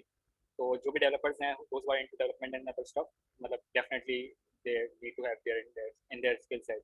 तो ये एक मस्ट है गिट। और अब यही सवाल का जवाब होता है कि यार गिटहब ज़्यादा इम्पोर्टेंट है। जब आप गिटहब पे आप मर्ज कर लें, मास्टर ब्रांच पे सारी चीज़ें हो जाएं, कोई कॉन्फ्लिक्ट्स ना आए, उसके बाद फिर आप वीएम पे अपने प्रोडक्शन साइट पे जाएंगे उसको अपडेट करने के लिए basically application. I hope that you got your answer. अच्छा, जी मोस्ट जी, क्वेश्चन थैंक मैं यू। आपको जवाब देना चाह रहा था कि अप्रोप्रिएट कोर्स, यार देखो कोर्स ना, मैंने जितना देखा है कि मैंने स्टार्ट में ही बताया था कि मोस्ट ऑफ अस, मतलब जो अपने स्टूडेंट डेवलपर्स होते हैं अपनी स्टूडेंट लाइफ में होते हैं, मतलब दे revolve around, they spin around different tutorials on internet. तो ये एक ट्यूटोरियल देखते नहीं हो, कहते हैं कि यार मुझे जेंगा आ गई। सही है, इसलिए मैंने कहा था कि कल चैलेंज लैब थी, ठीक है। जब मैंने सीईओ से बात की है अपनी कंपनी के, तो उन्होंने बोला कि यार गो फॉर इट, और उन्होंने ऑफर कर दी कि इंटर्नशिप और जॉब अपॉर्चुनिटी है अवेलेबल आपके लिए, तो चैलेंज लैब कर सकेगा। तो इसलिए मैंने इसलिए रखा था। अब मैं ये नहीं चाहता कि कोर्स करें, ट्रैक करें, सब फॉलो तो कर सकते हैं। तो मेरा तो हमेशा ये है कि आपको नॉलेज जहाँ से मिल रही है, आपको किसी कोर्स से मिल रही है, टैक्स से मिल रही है, अगर आपको सर्टिफिकेशन की ज़्यादा जरूरत है तो आप अन्नाफे चाहते हैं, अन्नाफे में आपको साइबर सिक्योरिटी के, जो हम कल डिस्कस करेंगे, कि सीक्वल इंजेक्शन, ये वनरेबिलिटी असेसमेंट और स्कैनिंग, स्काडा जो इलेक्ट्रिकल्स हैं उनको स्काडा सिस्टम्स हैक करने हैं, उनको किस तरह उनको प्रिवेंट कर सकते हैं, ये सारी जितनी टूल्स हैं, और पेनिट्रेशन टेस्टिंग के टूल्स हैं हमारे पास। अन्नाफे में तो अभी रिसेंटली हुज़ैफा आई गेस यहाँ पे अवेलेबल है, तो उसका बड़ा मेजर रोल था रबर डकी बनाने में, जो कि पेनिट्रेशन टूल है, जो कि आप किसी यूएस, वो सिंपल यूएसबी अगर आप किसी के कंप्यूटर में 10 सेकंड ला के छोड़ दें तो आपके वो पासवर्ड निकाल दे, पूरा कंप्यूटर टेक ओवर कर सकते हैं। तो वो सब सिक्योरिटी ये टूल्स वगैरह सर्टिफिकेट्स करने, तो आपको मेरे ख्याल से नॉलेज पे ज़्यादा फोकस करना चाहिए। सर्टिफिकेशन, एक्रेडिटेशन सही है, काम आती है, बट मेरे पर्सनल ओपिनियन में नॉलेज सबसे ज़्यादा करती है। मैंने जितने इंटरव्यूज दिए आज तक, किसी ने मुझसे सर्टिफिकेट्स नहीं पूछे, और उन्होंने हमेशा मुझे टास्क देकर बोला था कि एक हफ्ते में ये करके दिखाओ and then we will talk further about your contract. तो जब वो करके दिखा दो, तो nobody talks about your certificates and your background. जैसे फैसल भाई ने बताया था आपको रिसेंटली स्टार्ट में कि डिग्रीज जो हैं वो इसलिए हैं कि आप बाहर चले जाते हो, वीज़ा लग जाता है, ठीक है, जॉब वीज़ा लग जाता है, परमानेंट जॉब्स लग जाते हैं। लेकिन मोस्टली जो जॉब्स हैं जितनी मैंने करी हैं वो तो विदाउट एनी डिग्री करी है, ठीक है। मैं कंप्यूटर इंजीनियर नहीं बना अभी। तो I hope you got that answer. किसी और का सवाल है तो प्लीज़ पूछें। अच्छा, ये न्यू मैसेजेस आ चुके हैं आई गेस। MVC फ्रेमवर्क, यार MVC फ्रेमवर्क नहीं है, MVT है बेसिकली, मॉडल व्यू कंट्रोलर की जगह कंट्रोलर इसमें टेम्पलेट होता है, तो MVT फ्रेमवर्क कहते हैं इसको। Why not to use Git, Git use करिए यार, बेहतरीन चीज़ है गेट, बताया मैंने। ओके, ये हमारा शायद मार्क्स ने फीडबैक फॉर्म शेयर किया है, वो भी आप फिल कर सकते हैं।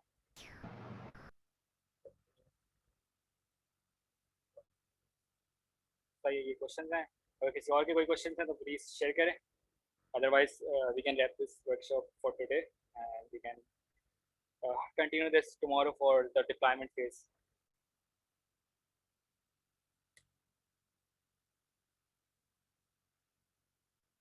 चैलेंज फॉर टुमारो, यार मैंने रेहान बताया, जो जो एप्लीकेशन आपको फॉर्क करनी है उसके बाद फिर वो सारी चीज़ें एडिटिंग करके, और जितने फीचर्स आप उसमें ऐड कर सकते हैं, डायनामिक बना सकते हैं, वो ऐड करके मुझे आप अपनी फॉर्क जो आपकी रेपो होगी उसकी लिंक मुझे भेजेगा, फिर मैं उनके साथ करूँगा। वकास अहमद सिद्दीकी पूछते हैं कि I guess finance and cyber security could be a deadly combination, what are your opinion?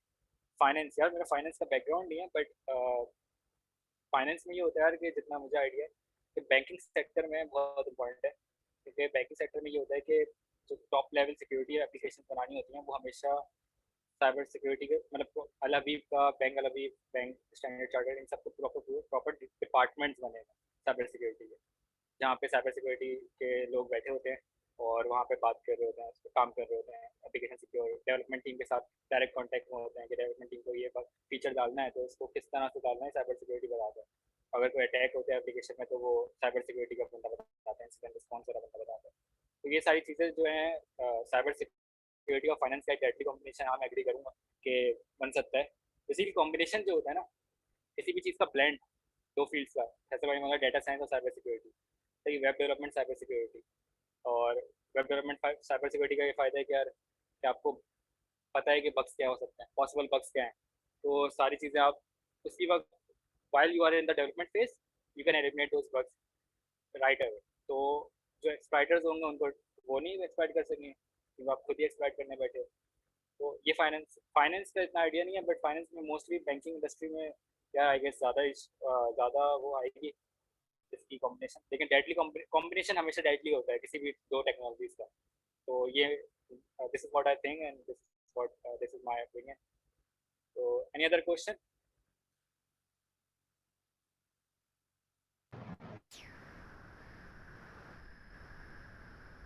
यार आई गेस और क्वेश्चंस नहीं है, तो आई गेस यहाँ पे एंड करते हैं अपना सेशन।